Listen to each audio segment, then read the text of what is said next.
save image to downloads.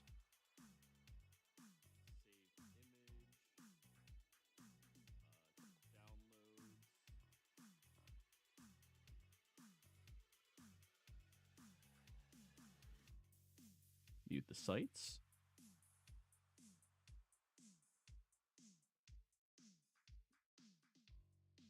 All right. Now I go back to downloads, find your image, place it in here. Yep, there we go. Well, that took over the whole screen.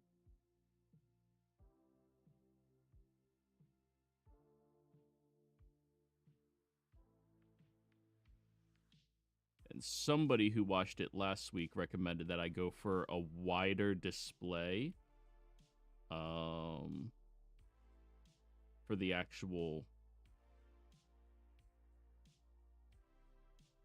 decks themselves. For like the thumbnail or the No, streamer? For the decks themselves. So the PlayStations, the PlayStations. Gotcha. Here, let me crop this one down a little bit.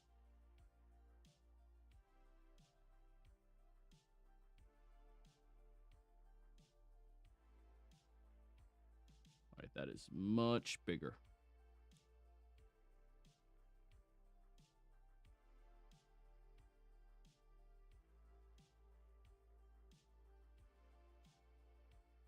Yeah, that's roughly good enough. Yeah, good enough is what we aim for. Yeah, just trying to mini adjust this so that you don't gotta see my sweater at the bottom of the board. It's fine. There's a human being behind the deck. I know. All right. Now for me to post my shameless self-promoting everywhere.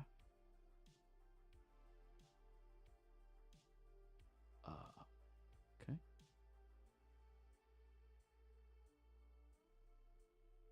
Oh, actually, it'll be easier if I just type it out.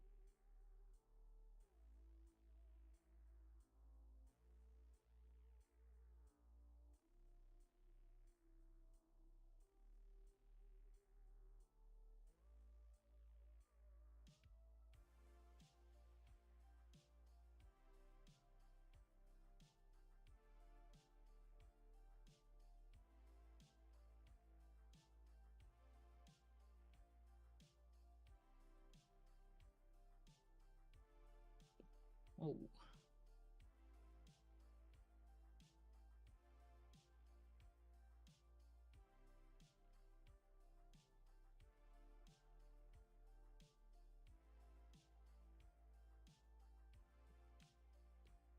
Live stream. Yeah, that's probably good enough. You are going to get pinged a few times because I am adding you. If anybody has any questions directed towards you, I want them to know who to ask.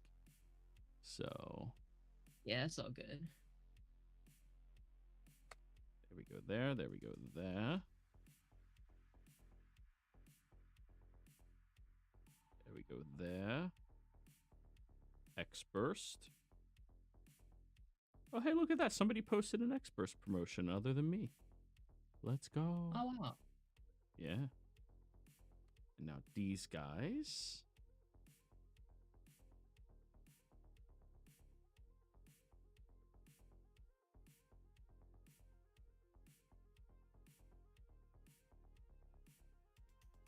And then I hit up my actual community.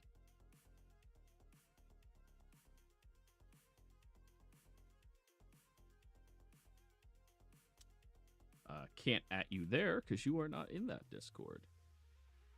It's a private Discord, so. Oh, yeah.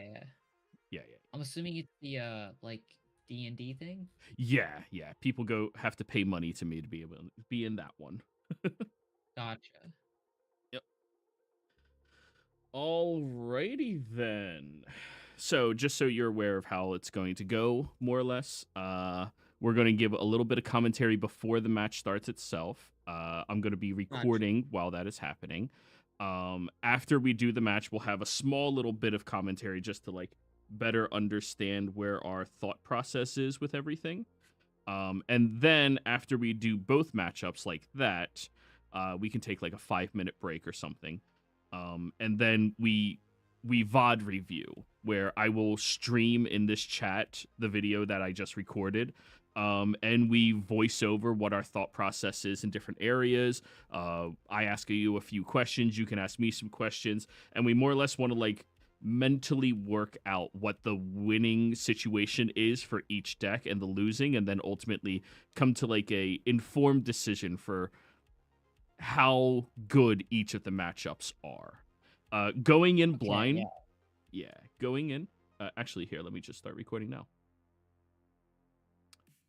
Hello, everyone. All right.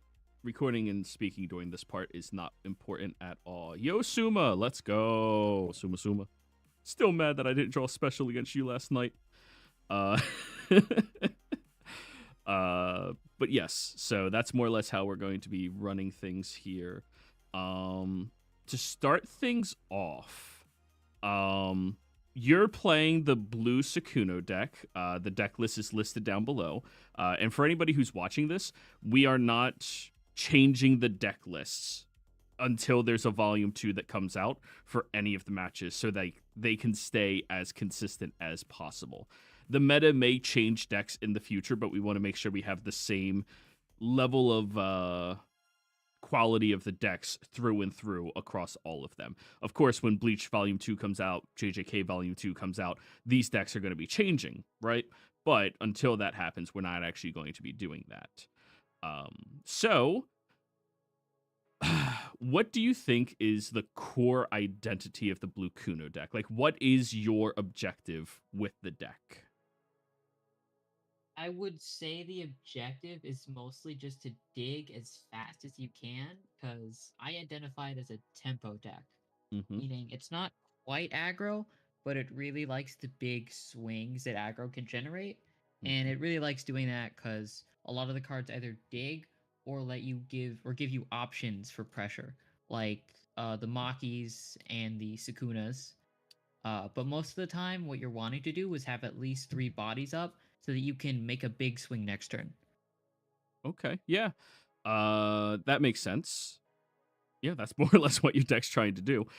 I think in this matchup, Garu is meant to try to establish its energy early and find a recursive punishment for you ever trying to remove my stuff if you don't have the right removal at the right times.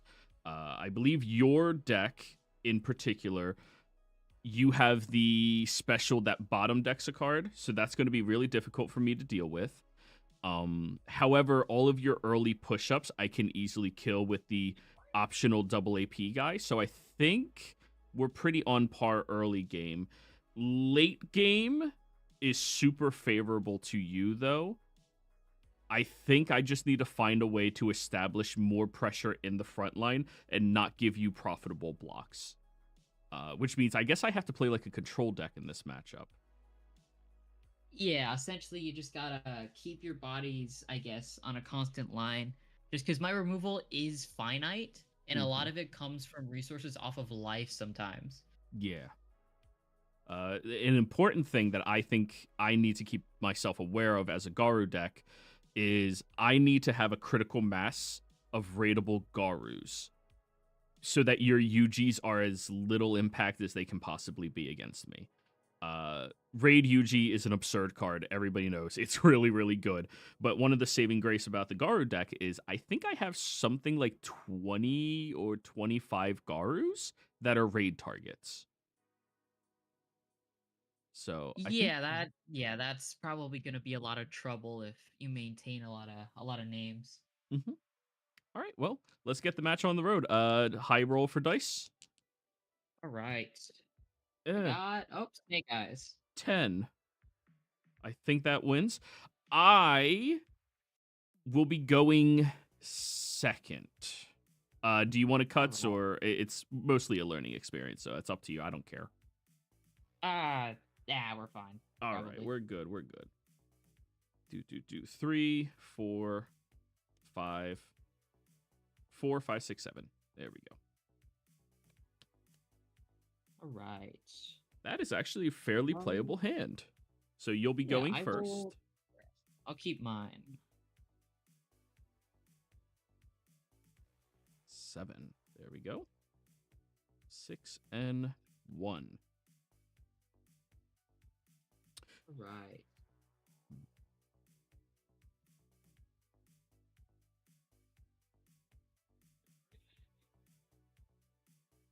All Well, right. I will start it off, I guess. Go Nobara. Nice. Draw. Pitch this Jujutsu first years. Go ahead. That is your final, correct? This is the draw 3. Oh, wow. Nice. I don't know the names of the cards in that deck. Oh, I've gotcha. played the Yeah. matchup a million times, but I always just say what the cards actually do. We will go Oh, okay, yeah. Garu into a Phoenix Man, kind of like Nabara, but it's the top 3. And I get to pick up a Yeah. Garu or a Monster Association. I will go with a Garu.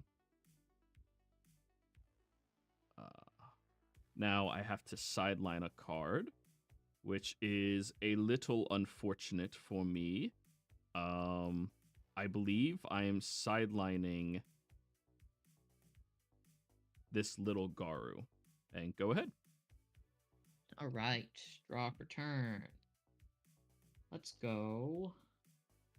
Another Nobara. Draw. Well, I'd say that's convenient. I'll pitch a Sukuna's finger. Mm-hmm. Oh, And yeah. we'll go for Maki. Look at the top 2, and I get to pick one to add to hand and pitch the other. So I'll pitch another the draw 3 spell. Go Okay, ahead. so it seems like you're thinking that that card's not going to be as good of value, or your hand is insane against me, so you just get rid of it. I'm not sure which Yeah. one it is, but I think that's something worth noting. Playing opposite a Sukuna player. Alrighty, so let's go Hellfire into a Monster Cells into Garu Mill 2. All right, that's a special and a special, of course.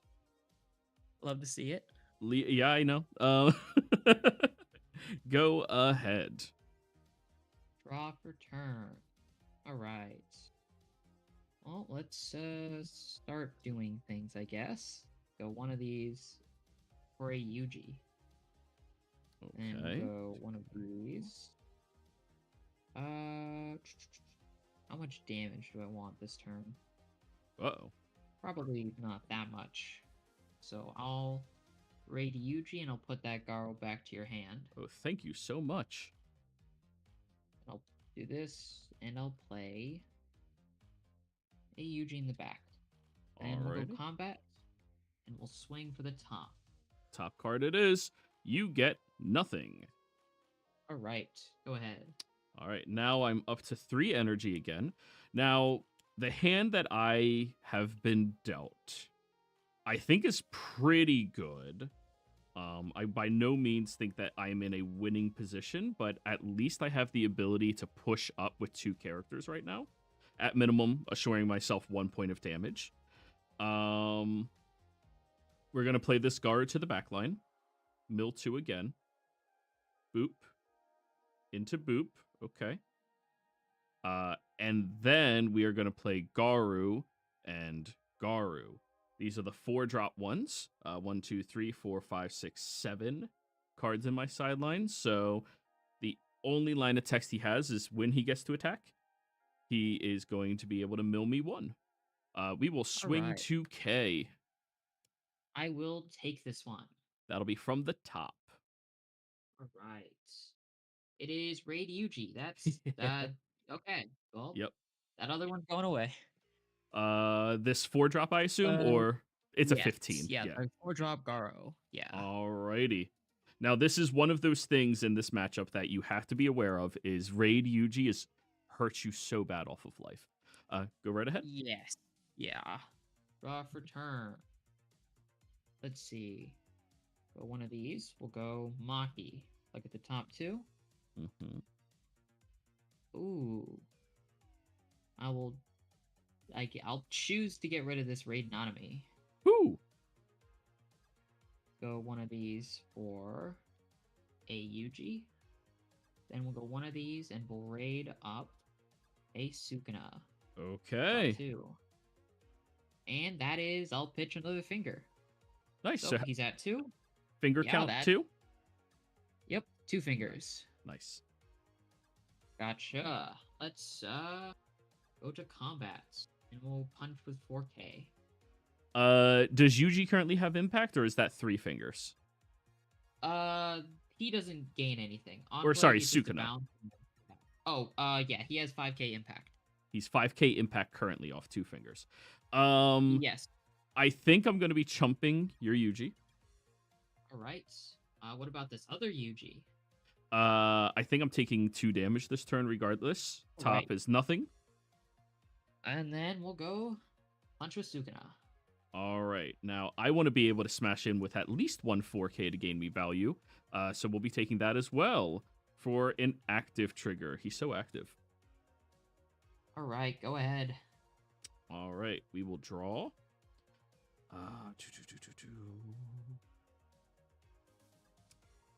Sadly, I am not seeing any of my raiders quite yet.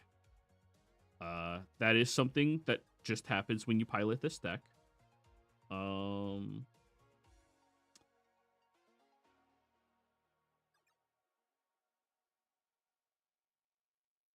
I don't think I push up, actually.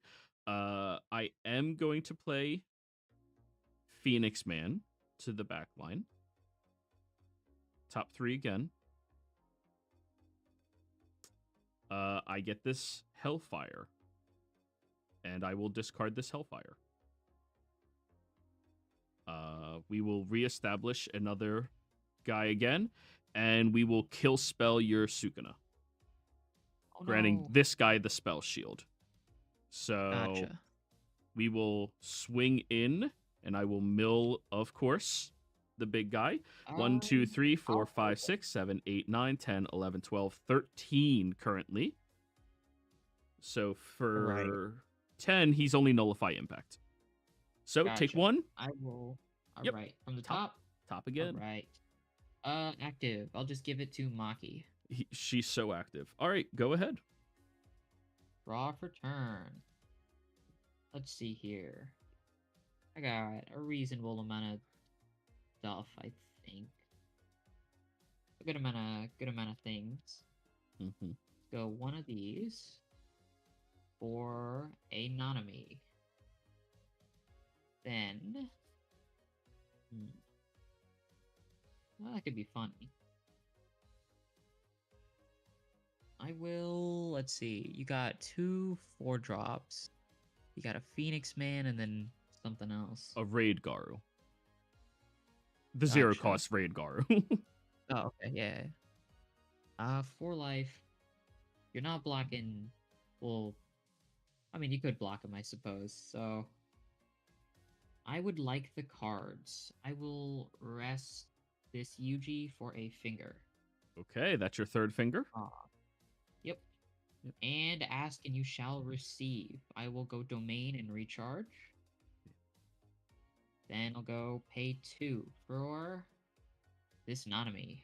I will remove 7 and then draw 3.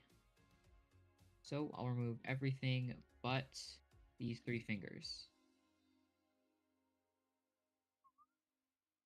Alright, that's probably fine. Then I'll use my last one. And we'll raid this Nanami. Yes. Go combat. Go punch for 4K. So we will block. Gotcha. We will punch for 4K. We will take. Top still. Well, yep. Top still. Active. Well, sorry, Maki, you're not getting any damage anytime soon. Nope. Go ahead. She is not allowed. We are going to AP draw. Yep. Okay. Sadly, I think now I'm being forced to begin to push up more. So we'll push up this Garu. This leaves me at 3 energy. I will play this Garu and then this Garu back here. We will start by swinging with my 2K. It's a shame I don't have one more event. I'll just block with a UG. 15 is my count, by the way. Gotcha. So I will swing with my Mill 1 double damager. He's at 4K, yes? Yes. I will block with Nanami, and I'll mill 2 to rest the other damage too. All right, he is rested. And now I will swing 4K. He's 4K on my turn. Yeah, I'll take it. Which one? All right, from the top. It is Bop, add to hand. Just a All right. UG. Your go. Oh. Draw for turn. That's a little funny. For who? Well, we'll find out, I guess. Let's Just see. giving you a hands up from the angle you're holding your cards. I can see them.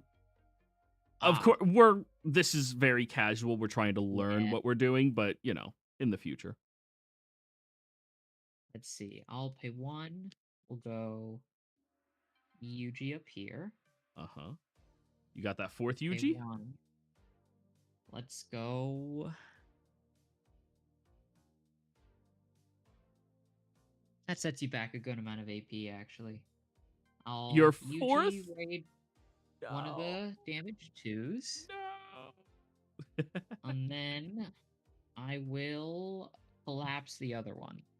All right, to the bottom. Yep. All right, it goes to the bottom. Let's go combat. All Go right. 4K. I'm taking it. All right. Top again. Top again, nada. 4K. I'm taking it. All right, top again. All right, special. Kill the other UG. No. Go ahead. All right, untaps, draws. Yep. AP draw. Okay. We will push up that Garu.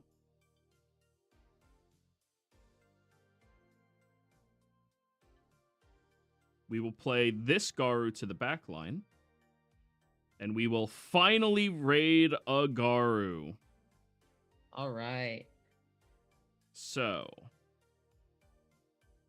I am a little bit in danger here if you have more impactors and you have 2 answers. But I think at this point, you've gone through your UGs. You've done 3 or 4 of them. I only run 3, so that is all of them. Okay, so, and you've done 1 of your removal spells, which means as of now, I'm only playing around 3 removal spells, and you need 2 of them to be able to kill me this turn. Yes.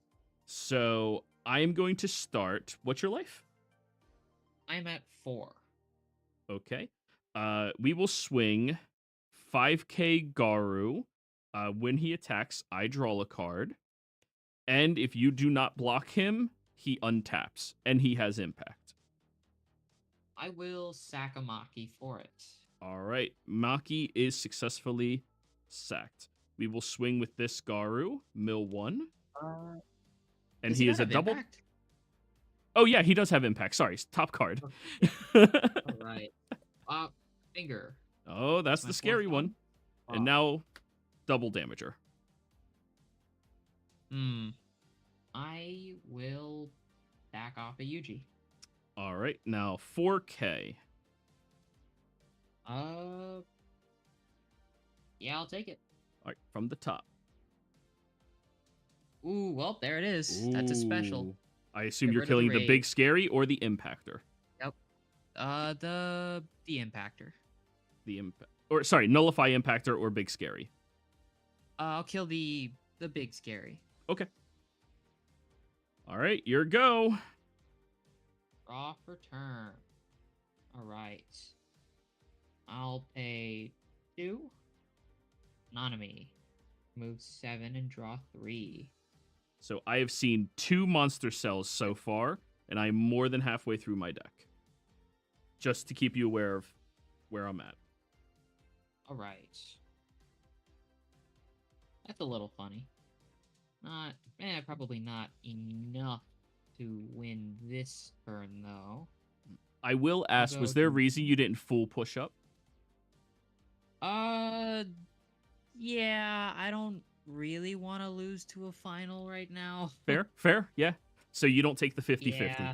I respect it. Because I am only at 2, and I've only seen one of your impactors so far. 3. 2 of them are in my sideline. Ah, okay. Yes. Or sorry, 2 of them. Yeah, you've seen 2 of them. They're both in my sideline. Okay. Let's go Yuji. Mm-hmm. And let's go Raid Sukuna. Sukuna. Nice. Draw 2. And I'll pitch an Ino. Well, let's kill the Nullify Impact, I guess. I'm assuming Yep. you're blocking it with that. Yes, I am. Alright. Then we'll go 4K. And I will block with my 2K. Alright. I'm gonna count my deck. Overtime time. 4, 5. I'm at 10, so yes, it is overtime. He has impact. Nice. All right. I will draw for turn. Push up. Push up.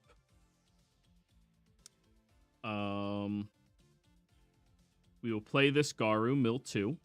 There's another Raider.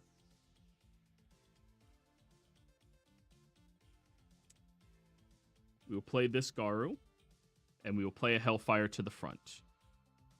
Swing 4K. I'm going to mill a card. Alright, that's the damage 2, yes? Yes, it is. I will block with UG. I'll swing 4K. I will take this one.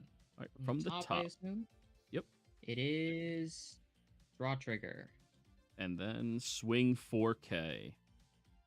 I will block it with this Nanami. But he just made it to overtime.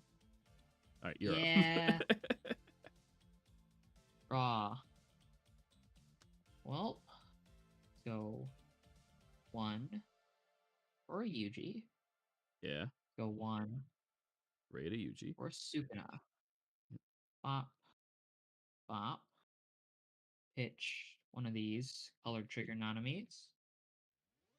And let's pay this and rate up for this. Okay, 3 impactors. This is going to be rough. Yep. Let's go combat. Let's go 5K damage 2 impact 1. Well, it's impact, so not a final trigger. Alrighty. Ooh, yeah. Yes. I think Yeah. that felt like a reasonable matchup on both sides. Like, neither of us had a ridiculous draw. Nobody was explosive. To the outside looking in, yes, the Sukuna player played a lot more removal than I did. That is just because that is their deck. That is what they are I meant to just be kinda able have to the do. raid for it. Yes. Have raid targets. That is how you do it.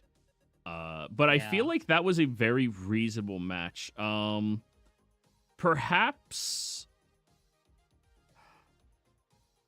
I should have aggressively AP Drew a bit more.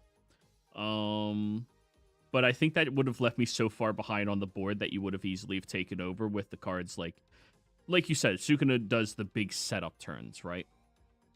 Yeah. So I can't really AP draw in anticipation of you doing that because those setup turns are absolutely backbreaking. Oh, Okay. yeah. Something I probably could have done. I was very much anticipating you having a final in life, but I didn't know where. Yeah. So, since I didn't see it yet, I was like, well, I mean, this is probably it if he only had 2 this game. Yeah. I didn't see any, I don't think that you milled. I did not mill a single final, no. I played one. I played 2 of them. I played one, Okay, yeah. discarded one. Yeah, I could have gone away with moving up one body, but I did not want to run into the problem of being light on energy after hitting a final. Okay, this is a much better hand than last game, potentially.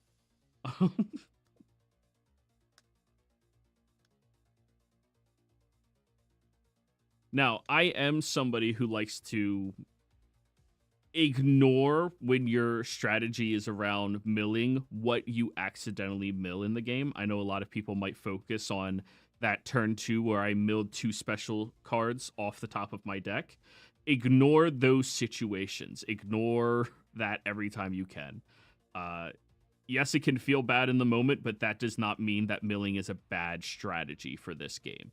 Bad beats happen. RNG is a thing.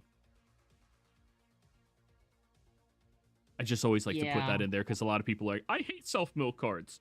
I'm like, well, you weren't going to draw that card, or you were going to draw that card later anyways. Like, who cares? yeah. Especially, I mean, I feel like both of these decks. Well, obviously yours has a lot of self mill, but in the Nanami version of this deck, a lot of the times you mill something you don't want to mill off of the Nanami effect. Mm-hmm. But the trade-off is that you don't die that turn, so really you Yeah, take what you can get. yeah. You do it because that's what the card tells you to do anyways. Now, of course, if you're somebody who can't ignore that, don't play these styles of decks. Yeah, because these decks by default are more RNG reliant. So, Absolutely. All right, so you're first again. Yep. Let's A1, we'll go UG in the back. Go ahead. We will draw for turn. We will play a Boros, draw a card. We will. Wow, I like all these cards. But I don't wanna. Phoenix Man? Really? Okay. Into a Tario. Now, in this Right. matchup, I think Tario is absolutely insane. Giving me the ability to pick up any of my guys that actually interacts with you is going to be very necessary for me to try to squeeze out a win. Go Oh, yeah. Draw for turn. Let's see. I'll rest this UG for a finger. on. Oh, don't finger bang Oh, your UGs, people. I don't know. Maybe he likes it. Go on another UG. Then we'll go and Go ahead. Alrighty. Untaps, draws.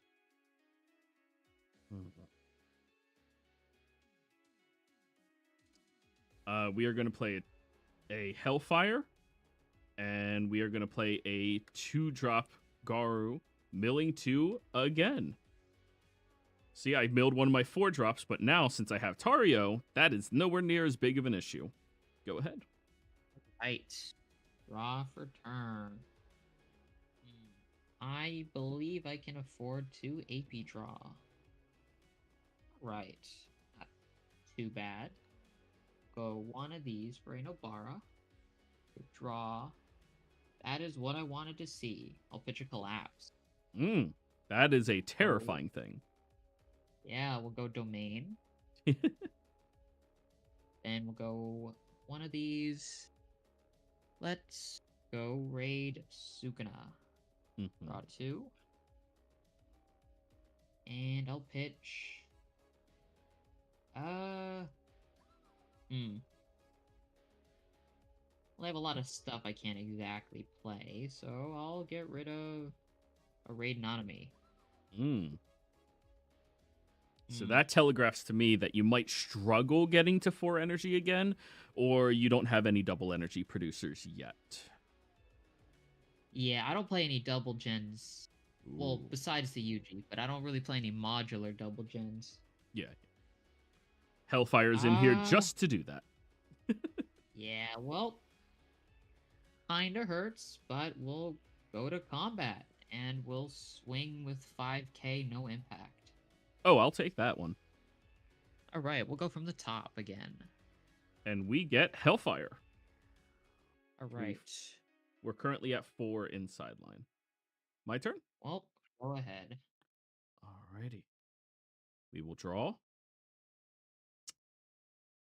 Okay. We will play this Garu. That puts me at 1, 2, 3, 4, 5, 6. We will raid this Garu. And we will kill spell your Sukuna, giving my Garu, you can't target him with your triggers or your Gotcha. specials until your next turn. And that puts me at 5, right? 1, 2, 3, 4, 5. Yep, good. I thought I mathed that right. And I will swing 4K, draw a card. Right. From the top From or the bottom? top. It is. Oh, well, that doesn't apply anyways. Yep, go Pull the right trigger. ahead. Draw for turn. Well, I'll AP draw. Oh, do you mind if I do one takesies backsies? Sure, yeah. Okay, I wasn't supposed to play Garu. I forgot that I had this, and you want to play that as soon as possible to Ah. untap with it. Okay. Yeah. My draw card was a Well, different this card. is Yeah. mildly unfortunate, Did you so brick? to speak. That. Go ahead. Ooh, okay. This is one of those dangerous things about playing these types of decks. Yep. When you have too much high end, you know. Yep. I will push up a Boros.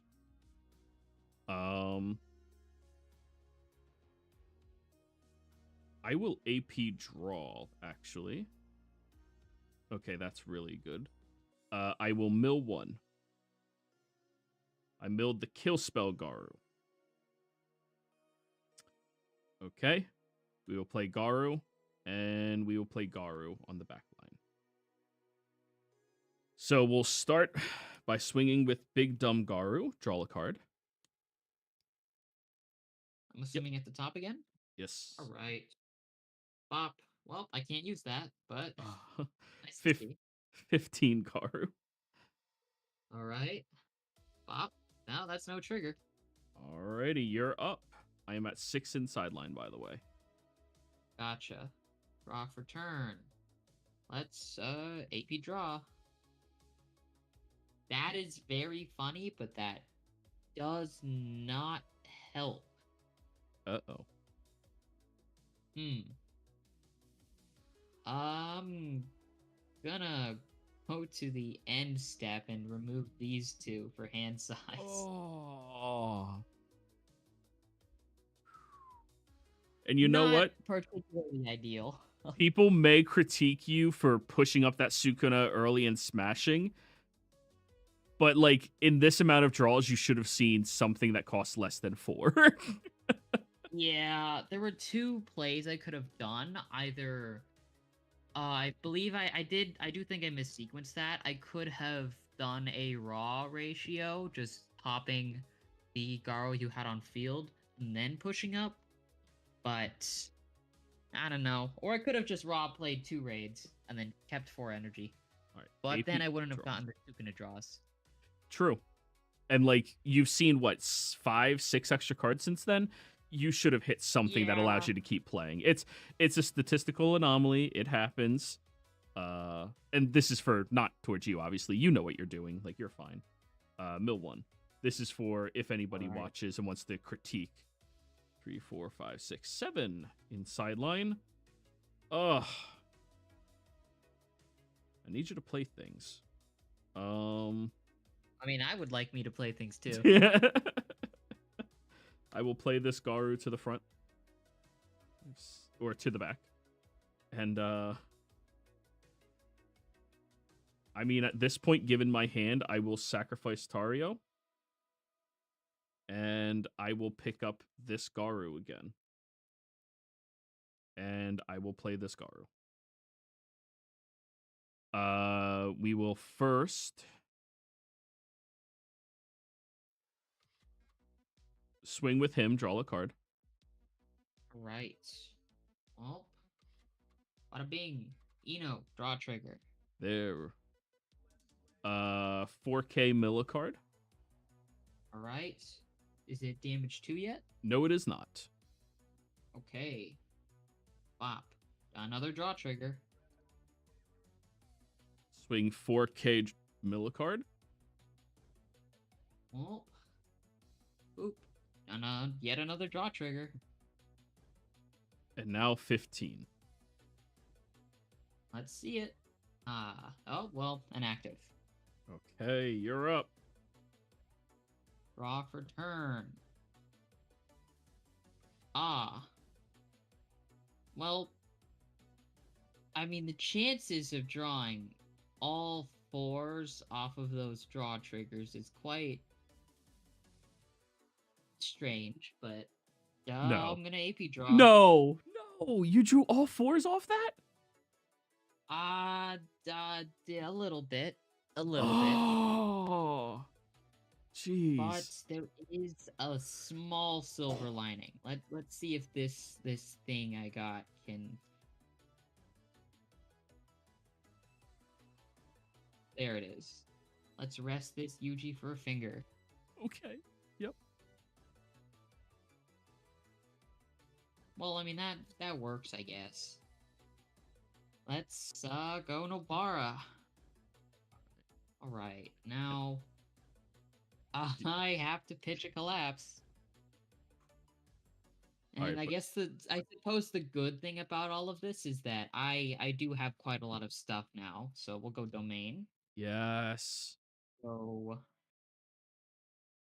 Sukuna. Yep. I'll pitch a finger.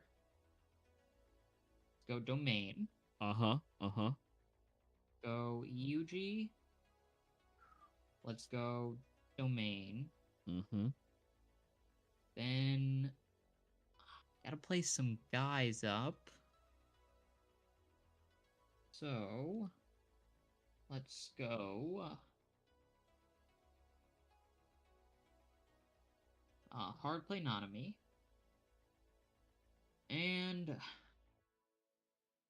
how much is your raid Garo at? 1, 2, 3, 4, 5, 6, 7, 8, 9. So next turn he will have impact. Because I have Monster Association at Mills.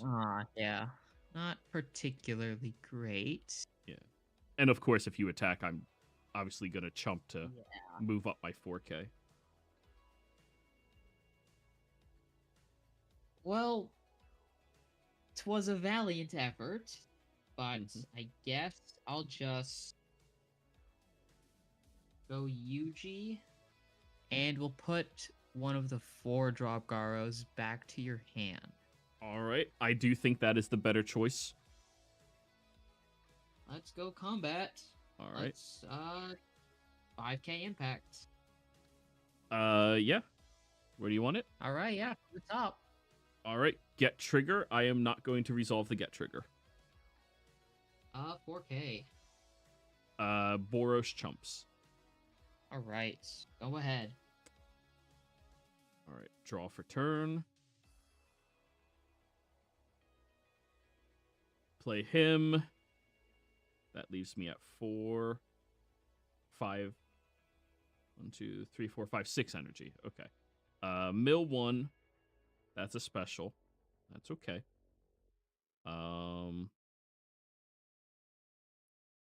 Garu. Raid Garu. Yeah, kill spell. Yeah.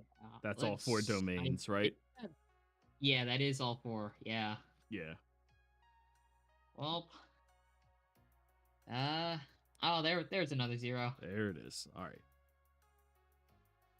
And my last was my monster cell, so yay. Oh, wow. Yeah. Well, there's my low end. Every other card in your deck. Yeah, pretty much. All right. Now that was ignoring the feels bad aspect of it. I hate to do that, but we do have to talk around it. That earlier play, you said you had something else you could do. What was that something else? My hand was a 2 Nanami raids and a Sukuna raid. I didn't have any Nanami targets, and I did have a collapse. The options I had were, since I did use a domain, the options I had were Sukuna drawn to any 0 and set up for next turn, and it was hard play Nanami and or hard play both Nanamis and save the Sukuna. Okay. In hindsight, I suppose the Nanamis would have been the better option, but I was a little unaware that I would not get another 0 for a while. Yeah, for 3 turns and 8 cards, right? Because your life triggers Yeah. as well. No, 9 Yeah. cards. Yeah, so hindsight says you don't do that. Now, I don't know how much value you get off of Raid Nanami on the raid other than he's a raider. What is he? He's draw 2? Discard 1? In when he's sidelined, he can mill 2 and rest something, and then once he hits overtime, he's like a better win condition than Sukuna essentially, because he becomes a 5k with damage 2 and impact. Yeah. It is difficult to just rush him out. I think I would have. Yeah. I think your play was a bit more greedy, but like you did hit an anomaly. Like if you would have drawn a 0 2 turns earlier, 1 turn earlier, completely different story and different narrative. We wouldn't even be discussing it. I do think it was slightly more greedy, but the greed was worth it considering how much better he is than just a here's a vanilla 4K. Yeah, the 4K, I believe that's like the best to play hard out is Yuji, since most of the time he's not going to do anything beyond, I suppose, force a damage in. I'm mulliganing Then he's this. just 4K. By the way, I am mulliganing this. 4-drop kill spell, 6-drop Mildude. Oh no, that's a great hand, you know? What? No, I'm good. That's the best hand the deck can make. Just rip nothing but zeros for the rest of the game. Exactly. This is also a greedy energy deck, so I don't think that would be a smart call either, perhaps. Yeah. What is funny is that last game I did mulligan. So You that in fact was the better of 2 scenarios. Yep. 2, 3, 4, 5, 6, and 7. All right, well, since you're the one who lost, you get to decide. Are you play or draw? I will be on the draw. Okay, then I'm play this time. Ooh, this is bad. Potentially. All right, are you keeping? Yep.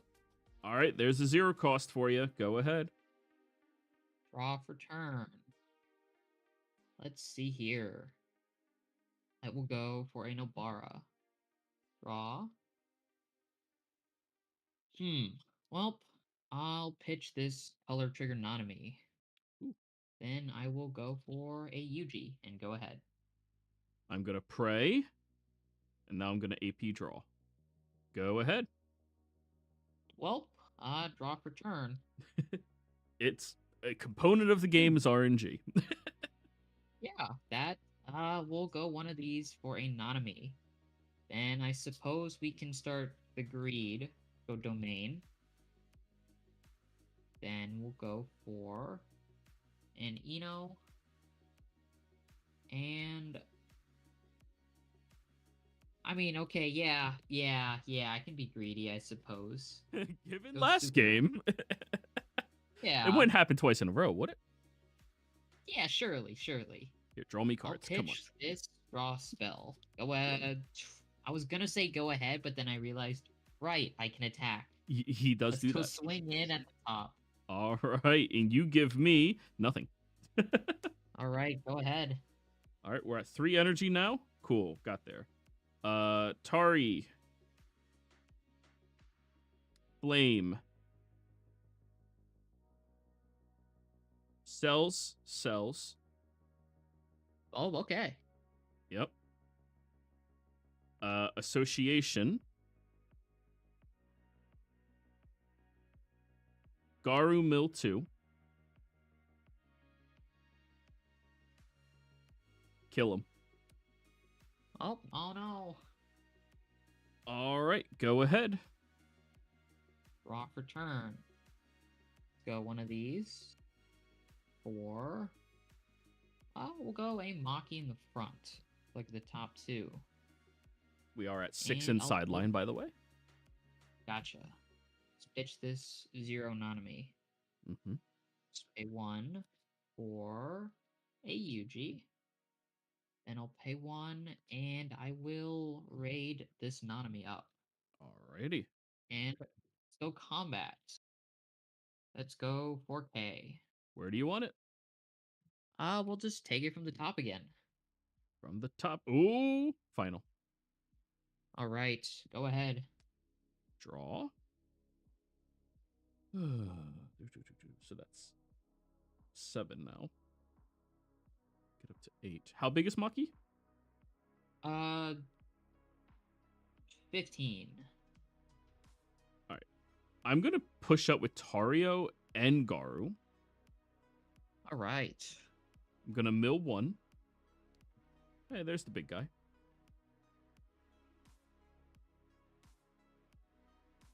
We will play Garu.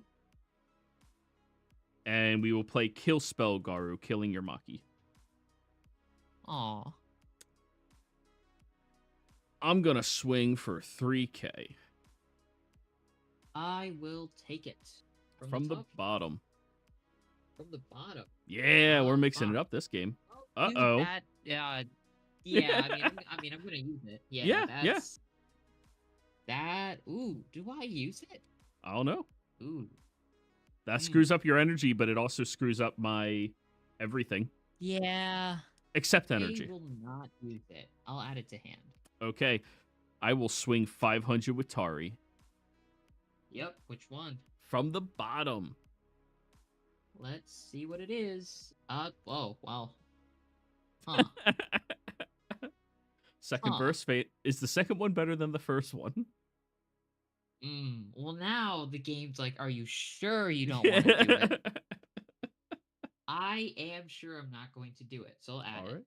All right. And skill check. Swing 2K. I'll just jump it with a Nanami. All right. Well, now, it is important to point out that you're playing the color trigger Nanami. Yes. Whereas a lot of people don't. So that is something that you need to be aware of when you're playing in this matchup. Or at least I do, because your color trigger would fuck me up at any moment. Yes. Yes, that is correct, yeah. Well, let's start off with a Maki in the back. Top 2. Oh, okay, well, that's pretty good. I'll pitch this Maki. A 1. And... yeah, I'll raid up a Sukuna. Okay. Draw 2. I'll pitch... I'll pitch a Collapse. Okay. Then I will pay 1 for a UG. And we'll go combat. I have no fingers. So, we'll just go with a vanilla 4K. I believe vanilla 4K. The other one does not have impact yet either, right? That's only overtime? Yeah. All right. Yep, we'll take only overtime. We'll take the first one. Top still or bottom? Yeah, we'll go top still. All right, that is nothing. And then we'll go 4K.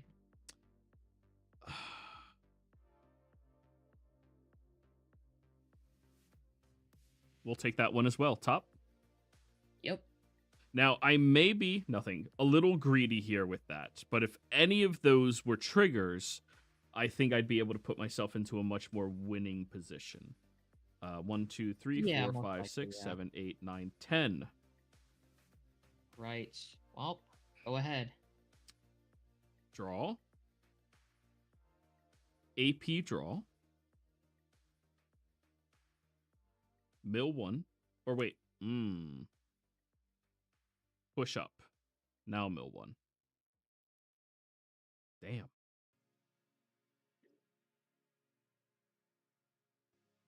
All right. Phoenix Man, top 3.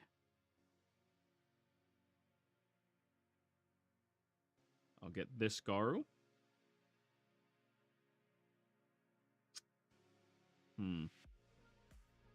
And And I will discard this Garu. Damn. I am going to exile, or do I do that? I get 2 points of damage in if I don't sacrifice Tari.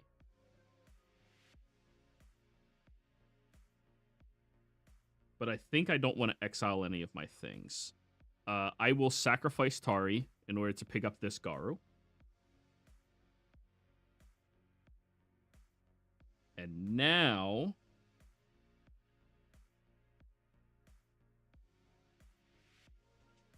I will play this Garu Mill 2. Yep, there's the All 6 right. drop, always immediately after. 4, 5, 6, 7, 8, 9, 10, 11, 12, 13, 14. Not 15 yet. We will swing 4K. I will take it.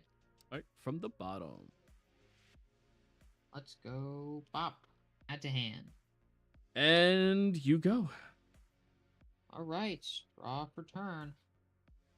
Let's see how big of a turn I can make this. Uh-oh. Let's go pay 2. Go Nanami. Don't you think you have 7. any fingers in there, right? I do not have any. Yeah. Oh, God. So you Well, definitely that's like me to not hit them. particularly what I wanted to see, but you know what? Hmm. Hmm. What can I do to gain pressure?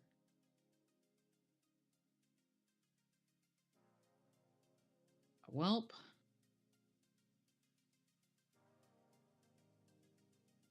Hmm. You have 2 of those, they become damage 2s potentially. I don't have any of those in play. I have 1 in hand that you know about. Oh, okay. We Got a are lot at of stuff. 14 in sideline, by the way. So next turn, guaranteed, I'm at 15. Okay. I'm not particularly sure how much AP you would like to spend on a push, but I guess the important thing is I do need to count my deck.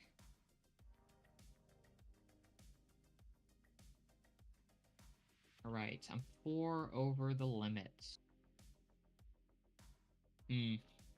So then I guess just set up next turn.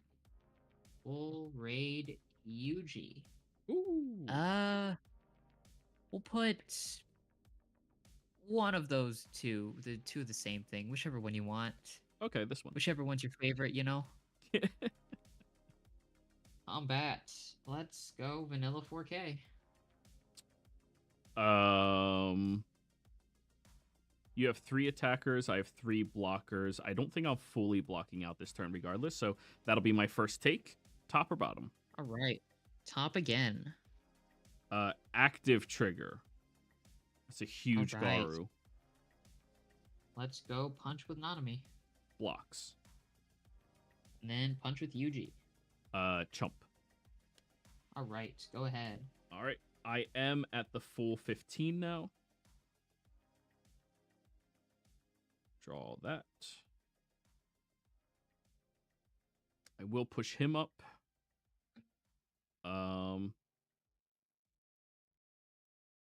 I will push him up.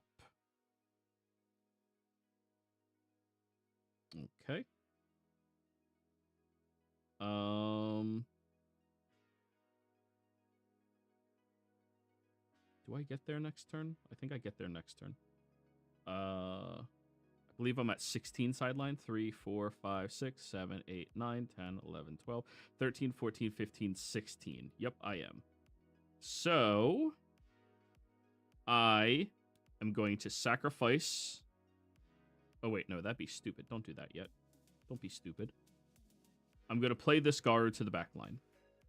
Sacrifice Monster Association. Put this Garu back on top of my deck. All right. 3 energy. I will play this Garu because I have 15 or more. He's a 4K. I will pay the AP, and we will kill your dude who's almost in over. Wait. How far away are you from overtime? 4.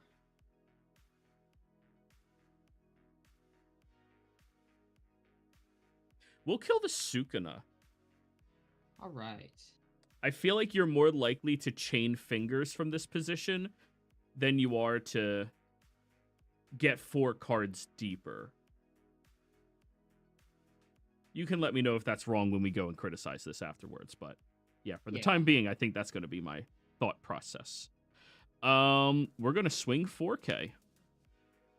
I will take it. From the Bottom? bottom, yep. All right. Bada bing. Sukuna, add to hand. I will swing 4K. Yeah, I'll take it. Bottom. Yep. Bada bing. Active. I'll give it to Nanami. He's so active. And I assume you'll block my 3K and my 15? Yep. Okay, go ahead. Well, draw for turn. So I'm 3 off. And let's, I mean, you're at 2 life. Do you have any nullifies? Not on the front line. He's on the back. Oh. Oh, okay. Well. Yeah, we'll press this for a finger. Yeah. 2 off. Then let's go Maki in the front. And that, I'll pitch a finger. Well, there's all of them. So you would have had all of them have that anyways. Yeah. Yeah, so I mean 4 cards isn't particularly a lot to draw. I guess in this game state, you know, worrying about the fingers is good because I did just get like all of them. Yeah. We'll go 1, 4. I thought you were more likely to hit them off life triggers than you were to draw into 4 cards after everything you've played. Because you already went through 2 Makis at this time. Yeah. We'll go last one. Let's remove. And another Nanami. Alright, so that's 3 impactors? Yes. Alright. So first one. Yep. Damage 2, impact 1. That's an active trigger. Ooh. I mean, if you're taking it outright, you do die. What? Oh, he's damaged too? Alright, then Phoenix is Yes. blocking. Sorry. Yeah. My bad. Then Phoenix is blocking, and now this guy's active. Alright. Let's go the other one. Block with my guy who was active. And then let's go the final impact. And that is not a final. That's an active, though. Okay. All right, GG. Jeez. Ooh. Alrighty. I did just draw like 3 fingers. Yeah. I don't know which one was more appropriate for me to worry about. I didn't think you had another Maki, because Maki's the thing I think allows you to get 4 cards deeper immediately. Without chaining off fingers. Which you did, so I'm not sure which one was better to play around, actually. I mean, into the Nanami thing, what you're worrying about, if they are under 5, if they're over 5 away from overtime, you are safe to kill the Sukunas. But if they're under 5, something like a Maki, and then this draw 3 spell just gets them there immediately. Yeah, and it's, you know, plus for the draw for turn, I would be at 3 off if I was at 4, and then that's just this thing, and then I'm good. So yeah, maybe it was more appropriate to play around overtime being hit over fingers. Yeah. So that was Garu versus Blue JJK. 2L 1W.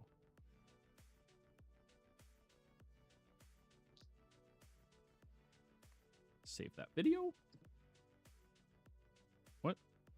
Oh, I hit play. All right, and now we get to play the Doggo matchup. Ooh. This one I actually think is horrendous for me. So Ooh. let's start recording. So now you're going to be playing yellow JJK, which is Shigigami's. I know some people say, Yeah. hey, you could also play Gojo. I don't think you can. Um, if anybody brought that deck against me, I think I would be very happy. And if they won, I'd be exhilarated. That would be so fun to actually see that deck win because I don't know how it does. Yeah, I mean, from my testing of all the JJK decks, I like Shikigami mostly because this deck requires a lot of sequencing that the other decks do not. hmm Yeah, the way you If do you're playing things is against, definitely different and yeah, better for you. if you're playing against blue, uh, I would describe blue as a bit of a steamroller, and I would describe this as more of like what shovel. Because Blue JJK doesn't particularly care about what the opponent's board state is, it just kind of does stuff. hmm But, with Shadow Garden, you do really have to keep in mind what's on the field at what time and how much damage can you do each turn to the point where when you're not sacking bodies to save yourself, you know, you can at least make a comeback next turn and probably try to sneak out a win. Yeah. Uh, the ability to recur 8 of your cards is honestly what I'm most worried about. I think in this deck, my best bet is to get to 15 as quickly as possible by any means necessary, and then brick wall your big scary things and pray Yeah. you don't get Shrine. But Yeah, if you draw essentially. Shrine, like you're gonna chip away and probably win from that position. I think my line to winning is killing every single Yuji that you push up with and brick walling you with 45s or bigger. What do you think Yeah. your line to winning is? My line to winning is getting to a point where if you do push up, that puts you on an AP deficit. Mm. And essentially what I want to do is I want to have at least 3 uh modular attackers or blockers that I wouldn't mind if they died. Then as soon as I draw Garden, all of them become actual threats instead of just chumpers. Yeah. Oh yeah. I think you are very, very highly favored in this matchup. High roll? Yep. Eh. I got 3. a 6. Okay. I Oh, think I you will won. go second. You're going second? Okay. Oh, let's see what the hand is. Ooh. Hmm. I will not keep that.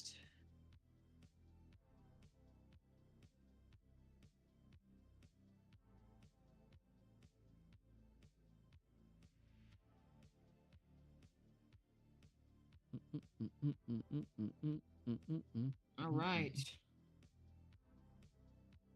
Get the life down.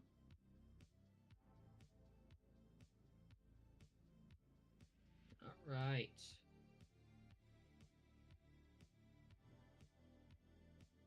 Alrighty. Well, then we will start with this little guy, Garu.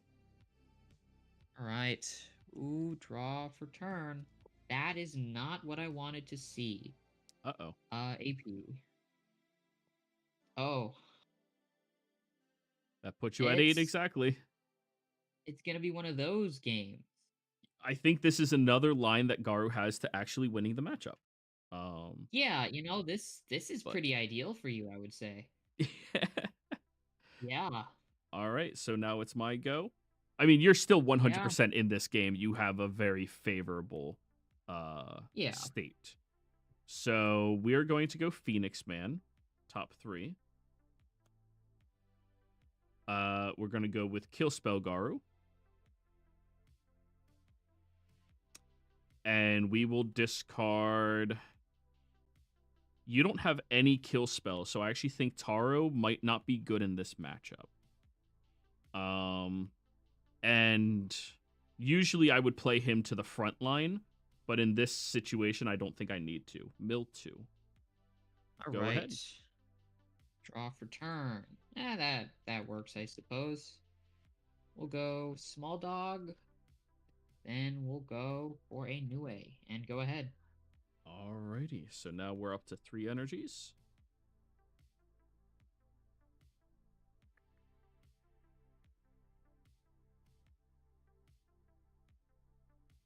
I'm going to AP draw. We are going to push up with this Garu. We are going to play a Garu, and then we are going to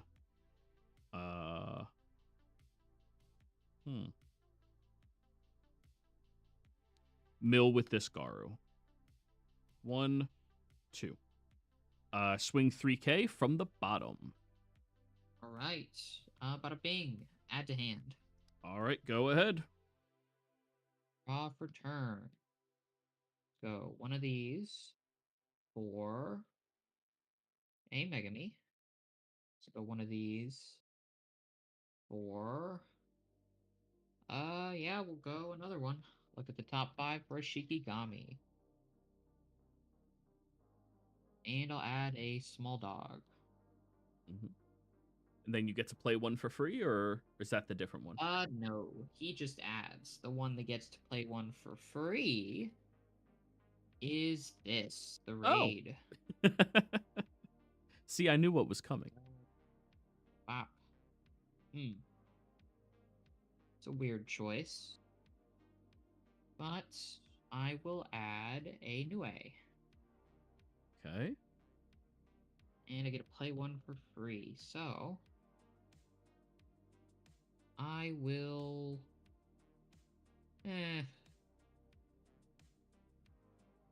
just play out the Nue. And we'll go punch for 4. Where do you want it? We'll go from the bottom this time. Oh, you're changing it up now. Draw a card. All right, go ahead. All right, so we are going to draw. 1, 2, 3.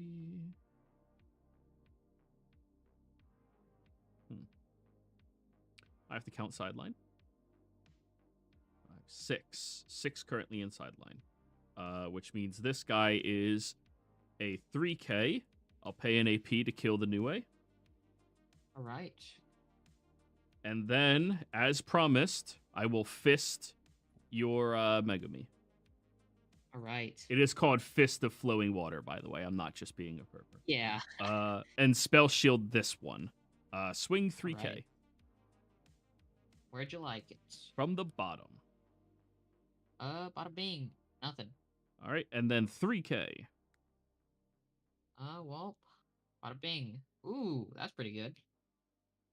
Go raid the Megami. Yup. Yeah, I think you always do there that. it is. Yeah. Brutality. Hey, there's the dog. Yeah, and I will. There is a decision-making process with this. Whether or not I want to put something somewhere.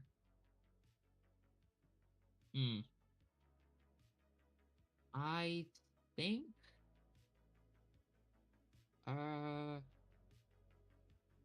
Yeah, I think I'll put this totality back here, resting. All right, your go. Well, draw for turn. Currently at 7, by the way. All right.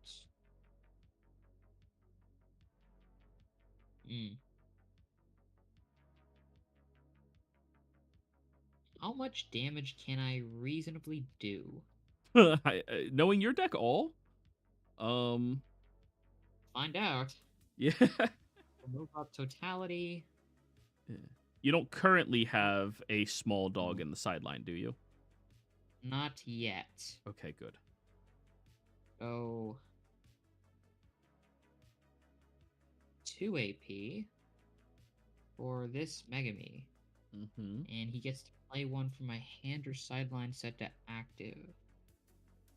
So, I'll bring back this Nue. Uh-oh. Then go this. And let's raid. Yeah. Seems about average. And another big dog. And I will play it set to resting back here. Alrighty. We'll go combat. Let's go 2000, and I'll trigger Nue to draw, then pitch. I wonder what you're discarding. This. Yeah, yep. I Right. will block with my 3K. Let's go 4K. I'm taking that one. Where do you want it? Go from the top. Ooh, back and forth, huh? No trigger. All right. And well, I mean, I know you're blocking it, so go ahead. Yeah, I'll block and die. My guy's only a 3K. Oh. Oh, it's not a 4K? No, these Oh. are the 2 drops. The 2 drop 3K. Oh. Yeah. Oh, that makes my job so much easier. I thought they were fours. No, no, the 4Ks are coming. Oh, okay, yeah. All right, so I'll draw that little loser. Oh, he's trying his best. I'll push up these losers. I will play this Garu. Wait, let me count. 1, 2, 3, 4, 5, 6, 7, 8, 9. Not 10. And I need 10 for him to actually be a kill spell. I mean, if you kill the new A. Yeah, that's not. All right. Takesies backsies. This is I've only played this deck against Tio last time we were doing this. Yeah, yeah. So if I'm at 9 and I need to hit 10. All right. I do think I need to be pushing up though. Oh, that sucks. All right. We'll play this chicken. Top 3. 1, 2, 3. We'll get this Garu. And then we will pitch 0 cost Garu. All right. That puts me to 10. Which means now this guy is a 35. We'll kill your totality. All right. No. All right. And we will swing for 3K. Yeah, I'll take it. Which one? From the bottom. Bada bing. Add to hand. All right. We will swing for 2K. And my last one's a 15, by the way. Oh, yeah, I'll block this with 4. And go ahead. All right. Draw for turn. I'll move up totality.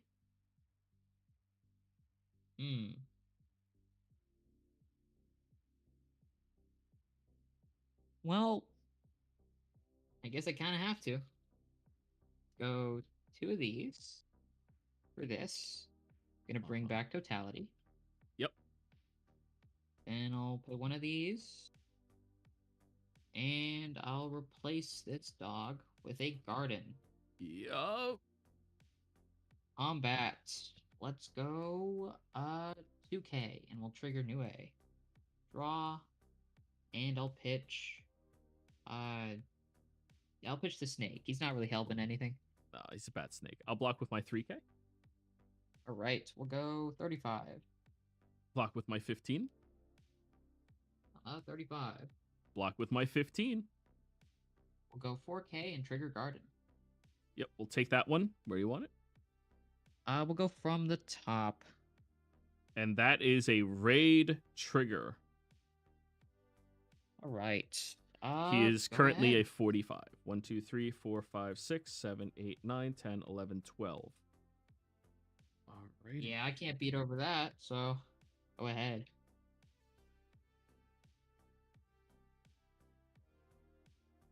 Okay.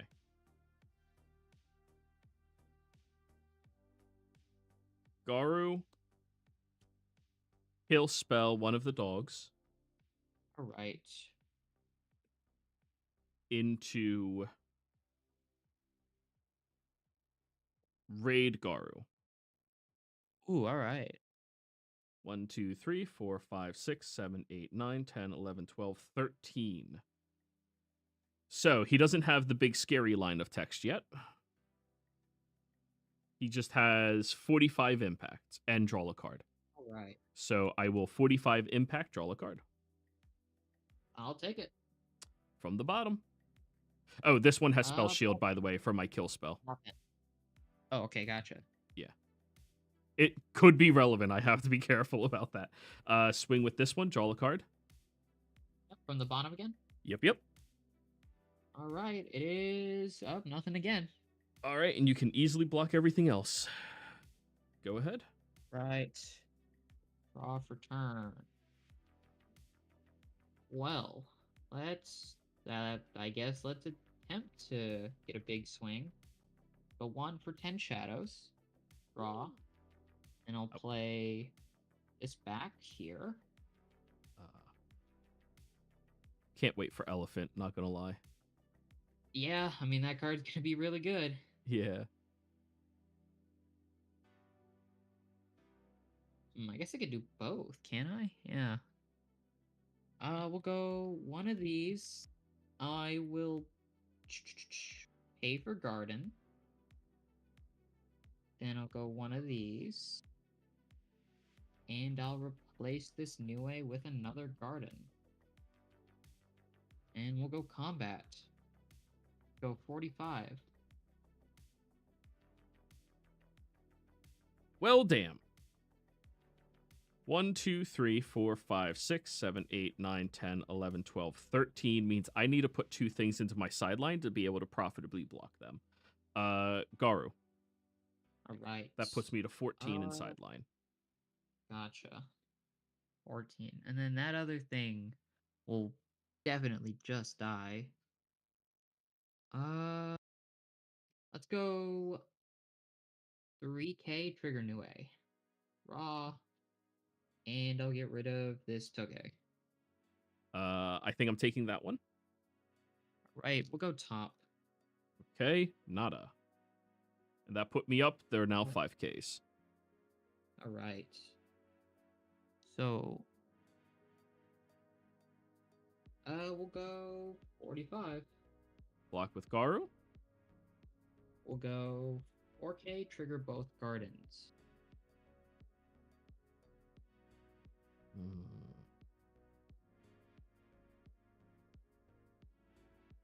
Take it. All Top or right. bottom? Top. All right. Draw a card. We'll go 45. Not that many.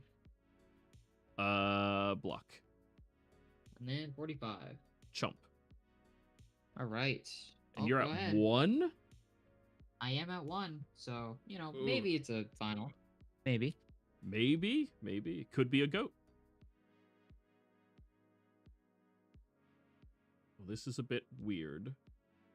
Because I have double impactors. Like, you need two finals in a row, but you've only played 1, right? I haven't played any. All right, then we're actually gonna play this shit out. Push this Karu up. We will play this Garu, mill 2.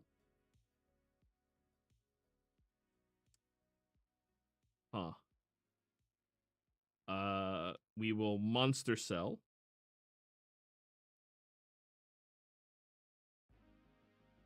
We will play this Garu, do the kill spell aspect of it, kill one of the dogs.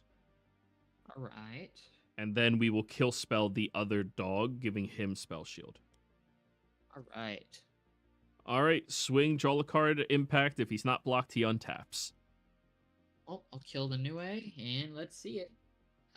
Bop. Oh, not a final. There's Not a dog. final. GG's. I just realized because of the he untaps line, I didn't need to do all of that stuff because you're chumping your entire front line away anyways. Yeah. Huh, kind of Let's see, interesting. where were my finals? Oh, okay. There they were. All at the bottom? They were just not in my hand. I guess they weren't all at the bottom. I just didn't see them. Yeah, I don't particularly see the finals a lot with this deck, but you know. Yeah, final triggers with how many double AP cards you have would Yeah. go insane. I do think I know it seemed small at the time, but losing an entire turn basically means you're losing with this deck. You are the aggro deck. Losing your aggressive turn is very difficult.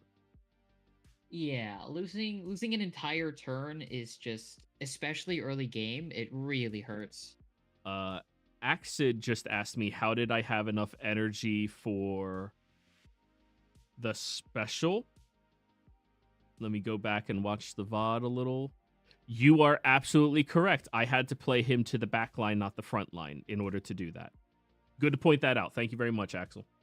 Or Axid. Yeah, I played my double energy producer to the front to have more blockers to be safe, you know? Oh, okay, yeah, yeah. I just needed to play him to the back line instead. Because I went into double energy producer on the back line, into tapped third energy guy into the front line, which kept me at 1. If I played him to the back line, I'd be at 5, and the kill spell's 5. Yeah. Yeah, that Good makes sense. good catch, Axon. Thank you. Yeah. We are doing this to actually play test the different decks against one another, which is why, like, you know, I'll still count that as a win because I mispiloted a deck that I have at this point like 6 matches under my belt with. Alrighty. Right. Oh, Yeah, I don't see what I you will did go. as Yeah, wrong. Oh, sorry. Yeah, you're going first or second? I will go second again. Okay. I don't see what you did as wrong whatsoever.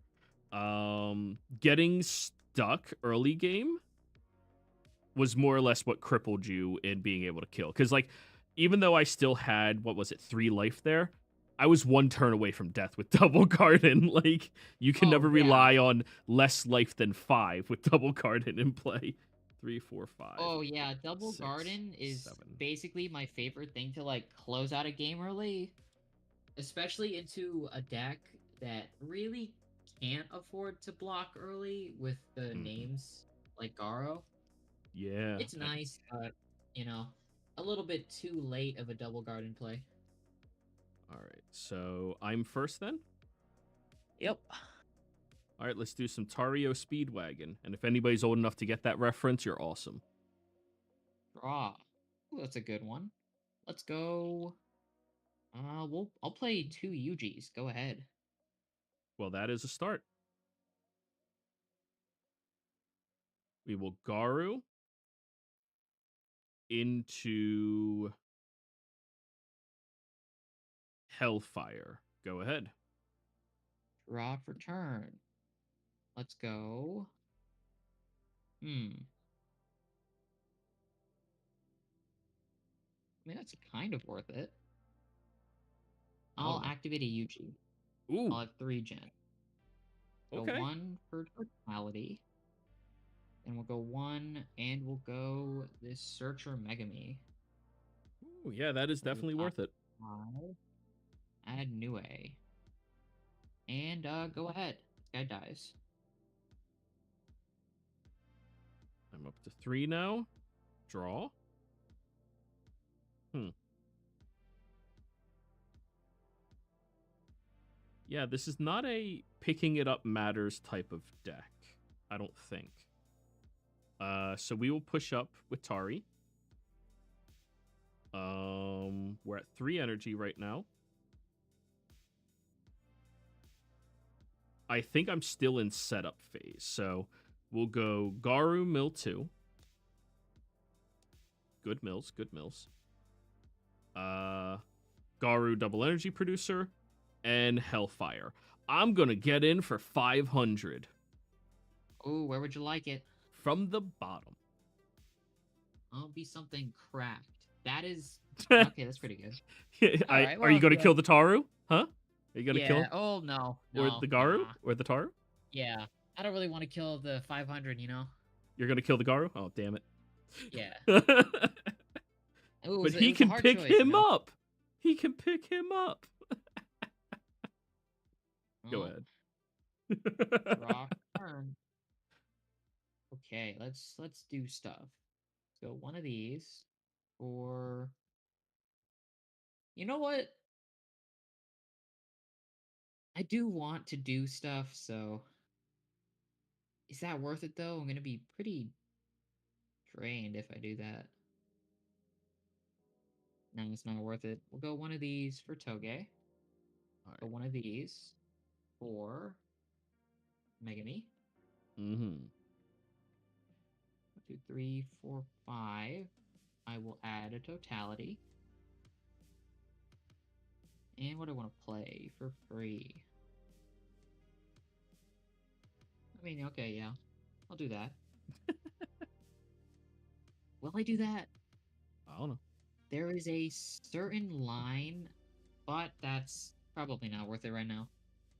We'll go 1, we'll play a new way up front, and we'll just punch for 4. I'm not gonna chump block. Where do you want it? Alright. We'll just go from the top down. That is a color trigger. Kill the new way. Red No! color trigger was relevant Dang. ever. Go ahead. That actually kind of hurts, I'm not gonna lie. Yeah, I bet. Hey. Sorry, that was the first time red has ever been a relevant color trigger for me.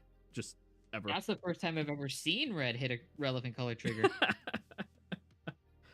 All right. Mm. Did I draw for turn? I drew for turn, probably. Probably. Yeah.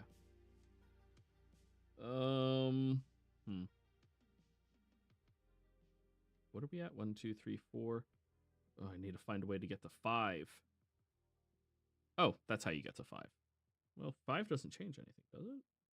Well, he draws. We are going to raid this Garu.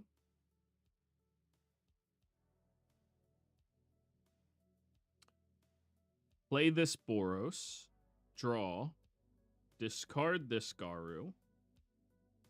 And then play this Garu. All right. 3, 4, 5. We are going to swing 4K, draw a card. I'll take it. From the bottom. Ooh, bada bing. Nothing. All right, your go.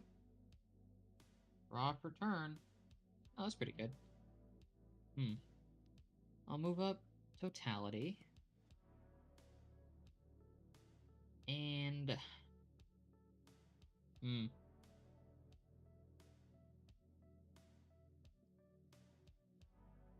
Yeah, okay. Well, I'll just pay 1. We'll go 10 shadows. Mm-hmm. Draw. And then I'll play a new way. I wonder what's stuck in your hand.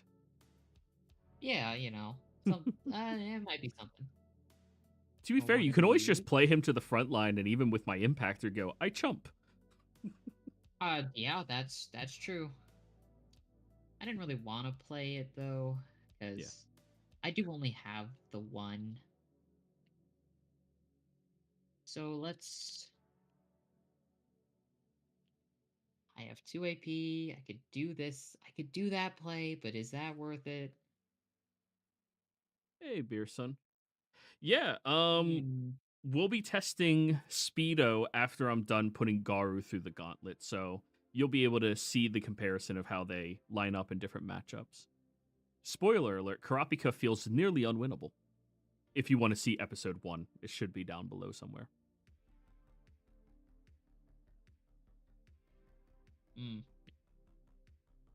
Gotta calculate how much energy I'm gonna have left if I get greedy. Yeah, because if you sack Eugene now, you'll be able to get to your shrine. But then after that, you're at 2 energy without pushing up Doggo. I mean, I suppose I'm not really gonna get that much attackers here anyway, so I suppose I'm just gonna go New A, then replace with a garden. Replace Nue with a garden, not the Yuji? Yeah, I kind of need these guys, especially this. Let's go combat. Let's go New A punch trigger. Draw, and we'll pitch the small dogs. Nue's a 2K? Yep, 2K. We'll chump with Boros. Alright, we'll go 35 double damage. We'll block with Garu. We'll go 4K and trigger garden. Yep. Where do you want it? We'll go from the top. And that's gonna be a raid trigger. Oof. Go ahead.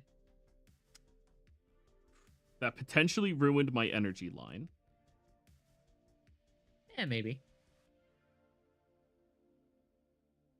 What am I currently at? 1, 2, 3, 4, 5, 6.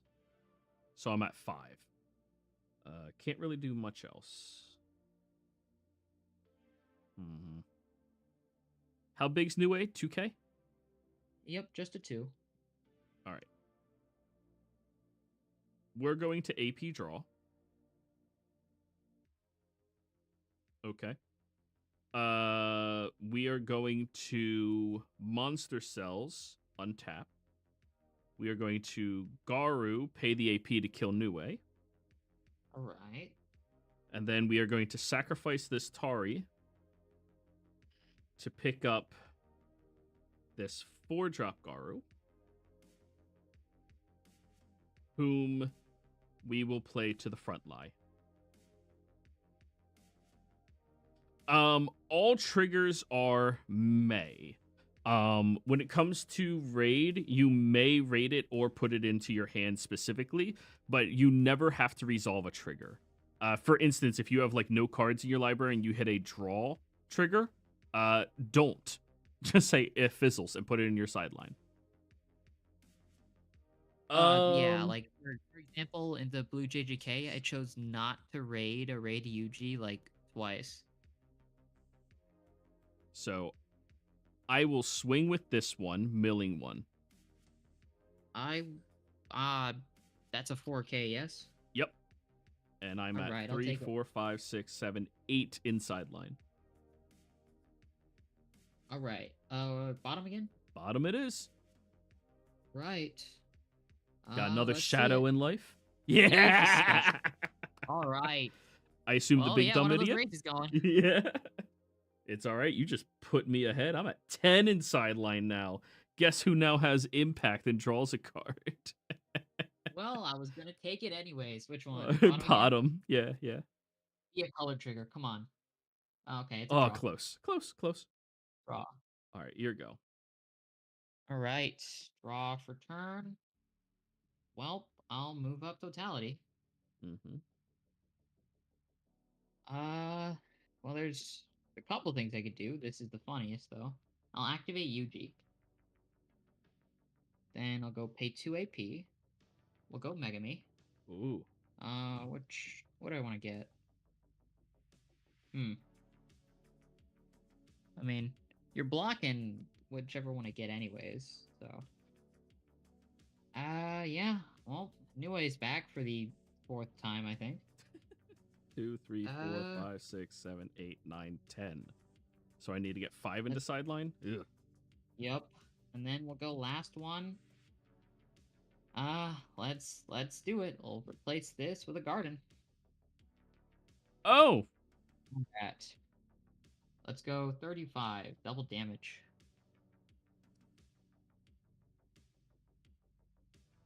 We'll block with Garu? 35. We'll block with Garu? Let's go. I mean, you're definitely gonna either take this or block this. Oh, that's every block. Yeah. Yeah, that's every block. But if you take this, that means I guarantee. If you don't take this, I kill you. Yeah. So, I mean, You potentially, have to I take could it. have good triggers, you know? Like, Yeah, is that a 45? he's a 45 currently. Okay. So you can block the Megami. I guess either way, I'm not gonna kill you this turn, which kind of sucks, but You're going to put me to 1. I suppose I'll live with it, you know? I think I'm just gonna wait on this. We'll go Megami and then we'll double trigger Garden. Yep, yep. Let's hit it from the top, I guess. Yeah. That's an active trigger. Huge. Okay. That's pretty big, yeah. Let's Yeah. go New A. 2K. Yeah, I'm taking that little shit. Top? Oh, I'll pitch another small dog. Yeah, I'll go top. Nothing. And then, well, you're blocking these two, so go ahead. Right. Untap. Draw. Ooh. We are going to AP draw.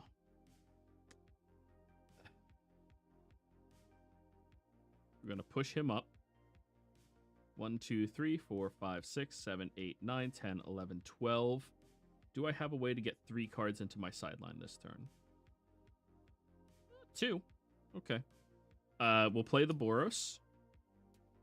Draw a card. Discard Atari. Monster Cells, untap. Play a Boros, which I just drew. Draw. Discard a Garu. 1, 2, 3, 4, 5, 6, 7, 8, 9, 10, 11, 12, 13, 14, and 15. All right. Which means all of my guys are terrifying. Yeah. We will swing 4K double damage, mill 1. Well, the other ones have impact, so I do have to block Well, this. this has double damage, this has impact, this is just the 4K. Okay. I mean, I do still probably have to block that. Mm-hmm. Do I want to take? You're at 3? I am at 3. Yeah, I gotta block it. I can't take any twos. Double damage, mill 1. Yeah. Well. Hmm. That one's gonna restand. Yes. This one restands if you don't block him. Okay. Well. Yeah. I'll block it with this. All right. Swing 4K impact, draw a card. Or sorry, 5K impact, draw a card. Yeah. So if I block this with a dog, I take 1. If I don't, I either way have to block with 1 not to die. Mm-hmm. Hmm. And I'm gonna guarantee die next turn. So you know what? I'm gonna just let that go.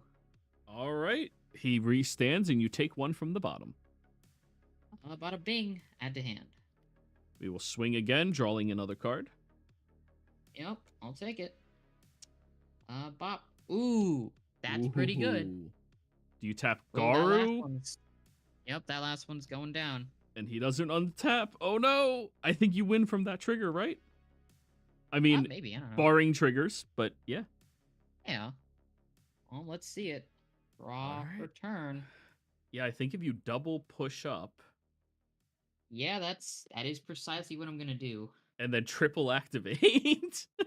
Yeah, that is. Yep, I'm gonna triple activate. So these gain 3. These gain 1. Yep. Well, combat. Let's go. 65. And you're attacking with those dogs a total of 4 times. Yeah, I'm taking that one. All Nothing right. into draw trigger. All right. Let's go. 65. Yeah. Nope, not it. Color trigger. I could kill nothing. Is this the final? Ooh. It is. Oh, not a final. No. It's good though. It's good. All right. Was that the second or third match? Game 2. That was game 2. Okay, so we're on to a game 3. Yeah. The all important game 3. Yeah. Where are my finals? I'm not drawing them. I mean, you're hitting the Dang. color triggers. That's good. Yeah, that is true. Although, to be fair, I feel like that game I just had really good triggers. I think it hit 2 specials in a color. That's what yellow gets to be, you know? Yeah. As a deck, you get to have 8 removal spell triggers. It's one of the reasons Green Saitama is so good, because it has 8. If you ever hit Raid King, you're like, okay, this is great. Yeah. I mean, I feel like at least in this deck, it balances out, because I have no native kill spells. Alrighty. Now for the elusive game 3 in the match. All right. And 7. Good luck. You too. I will choose to still... Actually, I'm on the draw this game. So we're 1-1, right? Yep, 1-1. Nice. Ooh. Wow. Well, This is a I hand of guess cards. you know what? Purely by principle, I'm gonna keep that. Oh, so now you have all the finals. 4, 5, 6. You go, all right, turn 2. Everything. All right, let's start it off with a Yuji. Go All ahead. right. Let's start it off with a Boros. Draw. Funnily enough, I will discard a Monster Association. And then we'll play a Boros. Draw. I'm discarding a Garu. Go ahead. Okay, well, draw for turn. Let's go Megami and Toge. Go ahead. Alrighty, we are still at 2. Right, let me see. Do I have any Bonkais? I do not have any Bonkais. We are going to play this Garu, Mill 2. Oh, there's a Bonkai. And there's a Hellfire. What a nerd. Oh, And he's then trying his best. Garu. Go ahead. Draw for turn. That's a pretty good one. Let's go 1.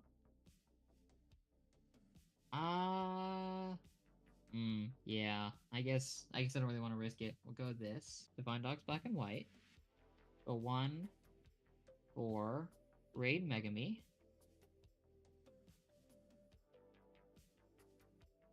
Ooh.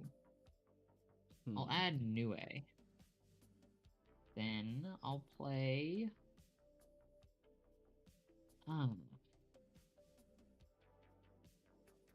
Yeah, okay. I'll play this Totality set to resting. You could have a kill spell, so you know. I could. Yeah, I think you do. So I'll play this here. Then I'll pay 1 and I'll go 10 shadows. Draw. Another one. Nue. Combat. Yep. Go Nue. We'll go. We'll still go top down, but I'm gonna draw them pitch, and I'll get rid of this. Oh no! You said top down? Yep, top down. Nada. And then But I am at Megami. 5. All right, top again. Yep. All right, draw a card. I'm at 6. Go ahead. Draw for turn.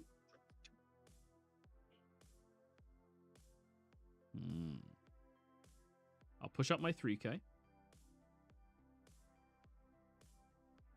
I'll push up my Boros.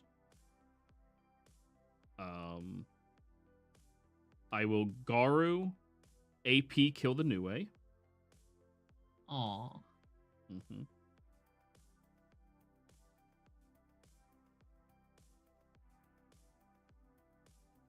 That is the only Megami you have, right? In play? At the moment. Okay. Yeah. We're gonna kill spell that Megami. And give him shield. Swing 15? Yep. Which way? From the bottom. Alright. Totality. Nothing. Alright. Swing 3K. Bottom. Alright. Be something amazing. 4, 5, 6. That's not. Okay, well. Alright, your go.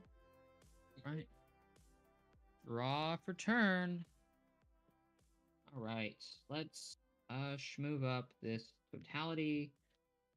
Is that domain expansion or red? Is that domain expansion or red? It's domain expansion. Okay. Let's see. Do I want to move that other thing up? I mean, I could.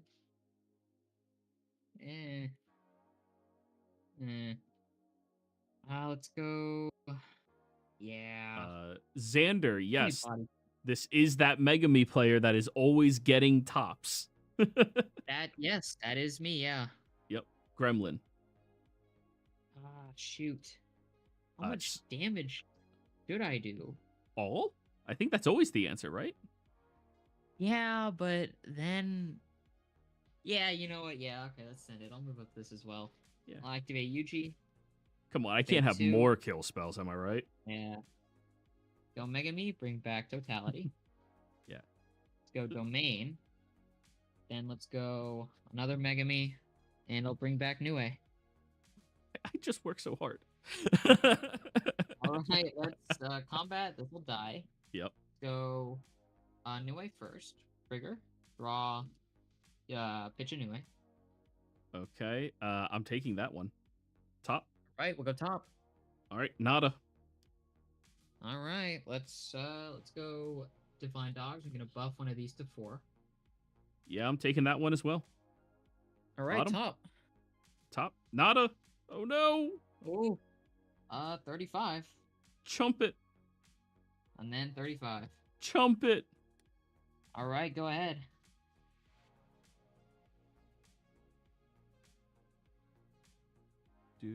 Do.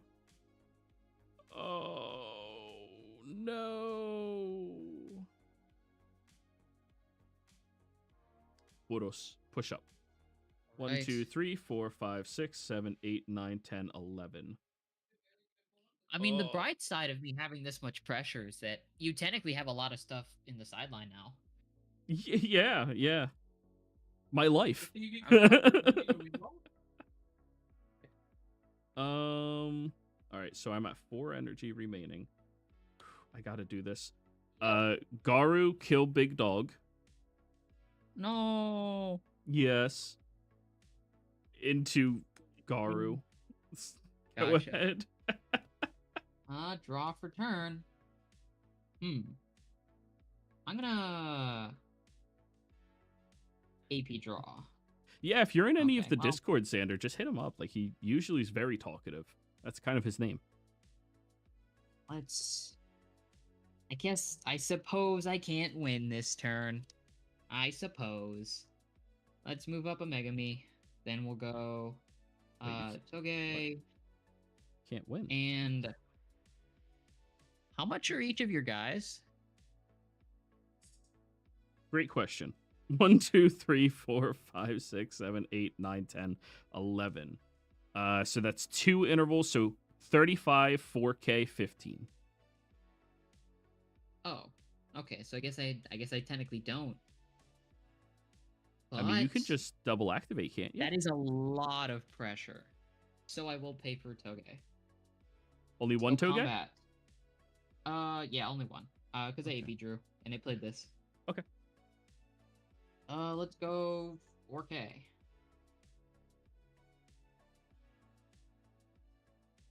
Yeah, I take. Right. Yep. Top one. Final. Oh, life, Ooh. give me something. Let's go 45. I mean, you gotta block it. Yeah, goodbye, Boros. All right. Let's go. Let's go 3, and I'll buff this to a 35. Oh, no. I think I need to keep 2 things in play. I'm taking that one. All right. Active. Ooh. Okay. And then I'll go New Age just for the draw. Yeah. Bop. And I'll pitch another Divine Dogs. Go ahead. Draw for turn. Okay, you ready for this sick play, bro? Let's see it. All right, we're gonna push up this Garu, right? Uh-huh. We're at 1, 2, 3, 4, 5, 6, 7, 8, 9, 10, 11, 12, 13, 14. We're going to play this little Boros boy. Draw a card. Get rid of this little kid. Then we're going to play Kill Spell Garu on the doggo. And kill it. All right. Now I'm at 15, so my entire front line is 4Ks. Gotcha. Swing 4K Millicard. All right. Is that He double has damage? Double damage, yep. So I could take 1, 2, 3. Technically speaking, I could take a max of 4. Yeah. Because I Yeah, am sure, I'll 3 energy, so a minimum of 2 cards away from getting my Raid Garu. All right. Well, yeah, I'll take the 2. All right, take it. Bottom. Let's see it. Oh, well, there it is. Oh, And, no. Oh. Oh, that's pretty good. I Yeah, kill that- one of the yeah, that untapped one's fine, ones. Yeah, all right, now Yep, 4K. and I'll add the garden stand. Yeah, I'll take this one. Yeah. Bottom. Bottom again? Yep. All right. Bop. Add to hand. Okay. Oh. Go. Draw turn. Push anything All up, right. even without Shadow Guard, and you win. It's- Oh. Oh yeah. Yeah, kill Yeah. spell. If Okay. you push anything up. I mean, with Shadow Yeah. Guarded, that guarantees the win. So I think, yeah. Yeah. So I'll move up. I'll move up this. We'll go. Where is it? Toge. We'll go. Garden. And then I suppose we'll pay for Toge. Mm-hmm. Let's go combat. Yep. Go 4K. Yep, take it. Oh, Final. it is a final. It is Wow. a final. Let's go 3K, trigger to draw. Pop, I'll pitch UG. Block. All right. Let's go 3K. I block with my 4K. Well, I do think I kind of lose because of the final. Final, Not gonna yeah. lie. Yeah. Yeah. And we'll go 2K. And then 4K. All right, go ahead. Oh, but if you... Dang. Oh, if I... Oh, man, I shouldn't have... I was way too greedy. Push up. I mean, to be fair, I already played 2 finals. That's my 3rd one, I believe. Yeah. So 1, 2, 3. That is my 3rd one. I personally would not be playing around the 3rd one with me not even being halfway through my deck. So I pushed up Boros. I'll play a Hellfire, and then I will play the 4th and final kill spell Garu, killing the Megumi. All right. Do you need to pay an AP for that, right? I did. Yeah, I pushed up okay, 1, 2, paid the AP. Oh, okay. Yeah. Yep. Mill 1. That's my Raider. Damage 2. I mean, I have to block it, so get rid of. I mean, you don't have any impact, so I'll get rid of Toge. Yep. 4K.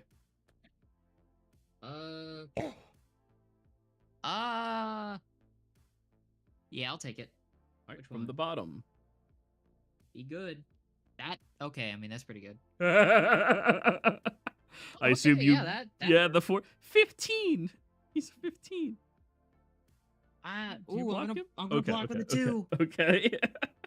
And now fully Block push up, fire. and it left that as the last final in my deck. Unless it's the last final, The but just absolute- in case, Okay. I So will play this turn a little bit more optimally.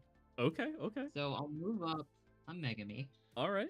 Go one of these Yeah. for a Megami. Let's go one of these for a 10 Shadows. Draw. That's very funny. We'll go this. We'll go another 10 Shadows. Yeah. I drew that off of the 10 Shadows. I'm simply cracked. I'll replace this with this. That's how you play And we'll go doggos. Be combat. better. Yeah, let's go totality. Double damage, right? How big is he? Yep. He's no buffs, just a 35. All right. Block. 35. I'll I mean, block. you know. Yeah. All right, we'll go 2K. Buff this to 4. Not a final. GG's, man. Ooh. GG's. Oh. I can't believe I almost sold that. No, you never concede until the end. Yeah, okay, yeah. Listen, with you in a yellow deck, you should never concede, I think. Like, just play it out. Ooh, but GG on that. All right, let me change the name of that file. Right. We can take 5 minutes and then do the commentary over top of everything section of this, if you're cool, if you still have time. Yeah, I think so. All right, rename. That was Garu versus Yellow JJK. Whew. So I think I am still keep this on. Oh no, you can turn it off. All right. Yeah. I too am gonna turn mine off. but I am going to be screen sharing. Gotcha. Pause the music. We don't need that shit right now. Garu versus Blue JJK. Volume is all the way off. Speed, ramp that up to 2x.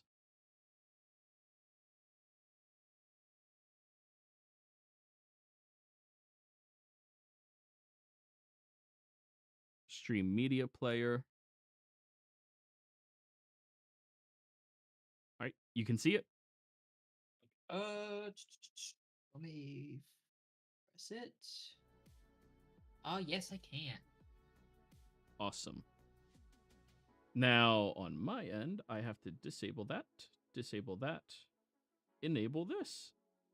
Da, da, da, da, da, da, da.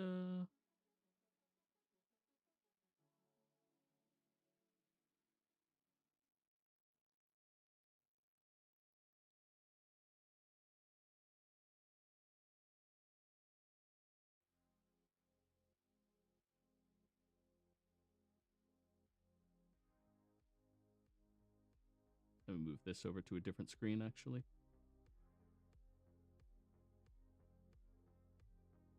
All right, guys, this might be the more interesting aspect of all of this, so definitely pay attention if you're new to us doing this stuff. So start recording. Hello, everybody. So we now have. Well, why don't you introduce yourself instead of having me do it for you? I mean, okay, yeah. Hyperactive Gremlin, as I am known. I play a lot of JJK. I love aggro decks, and I played a lot of card games before. Most notably, I had a competitive stint in Yu-Gi-Oh. Oh, I didn't know that about Yeah, you. get your condolences out now. Yeah. I'm so sorry that you. Anyways, yes, and I am Pro DM Joey. Both of us are very active in the Rumble Rama community, where we like to show up randomly and get high placings. Sometimes win, sometimes lose. You probably have a much higher win rate than I do overall. I just have good luck on a couple of good decks. And we are going to be doing some commentating on this particular matchup. We are playing Red Garu from One Punch Man, and this is against JJK as a whole, as Gremlin is very proficient in the JJK decks. Blue Sukuno, I will stand by this, takes almost no brain cells to pilot. But if you have brain cells, you can make it a really high win rate deck. While the Doggos deck, the Yellow Shigigamis, is a deck that takes a lot of known synergy and practice with it to get very good with, and they have exceptional experience with this. Whereas for me, I've only played Garu during our first video, which if you haven't watched that was featuring TOGDX. You should see it down in the playlist on the side. And click on that, follow him as well if you want to ignore the Ontario that we put out, but instead only care about what is it? The gameplay itself, which is what he put out. Now, in this matchup, what do you think are the most important lines for each take and gain advantage and ultimately? The most important line for Luke is by far going right target, especially when you have the energy and a kill cell. Because to what you really want your Nanamis and you really want your collapses. Your raid Yujis won't give as much pressure as you would think because Garo has way too many targets. But something that is gonna give virtually no pressure outside of, I'd say maybe 2 damage pushes is Sukuna. You really don't want to focus your hand into playing him.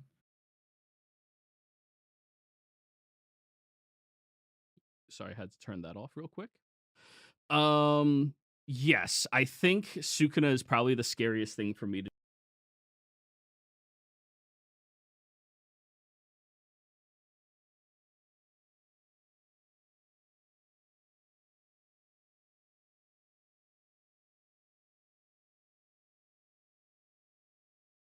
do.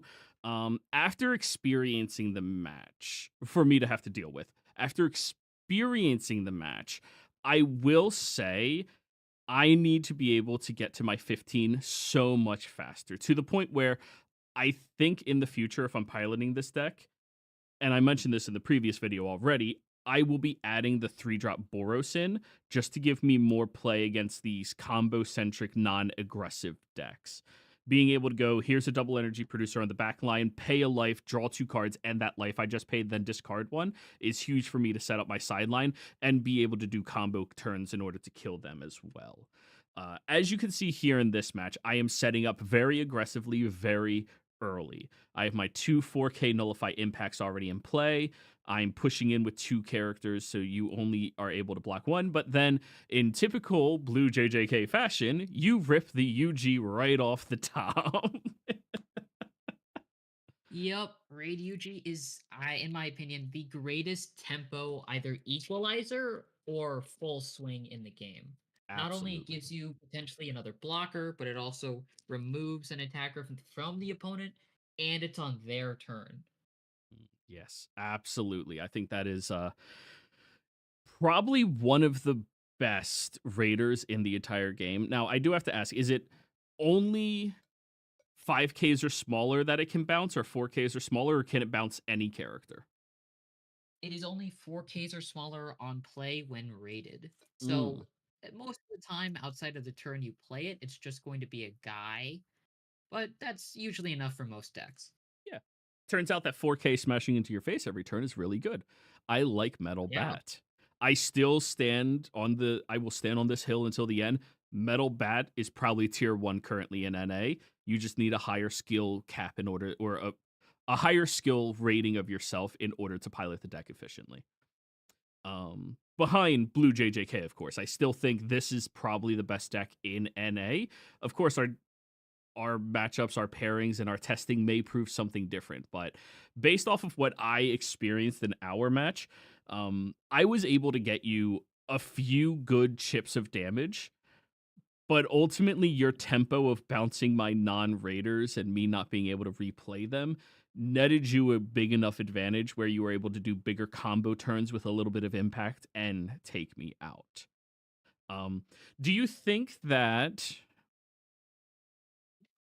JJK is greatly favored in this matchup, a little favored in this matchup, or is it kind of even spread based around skill?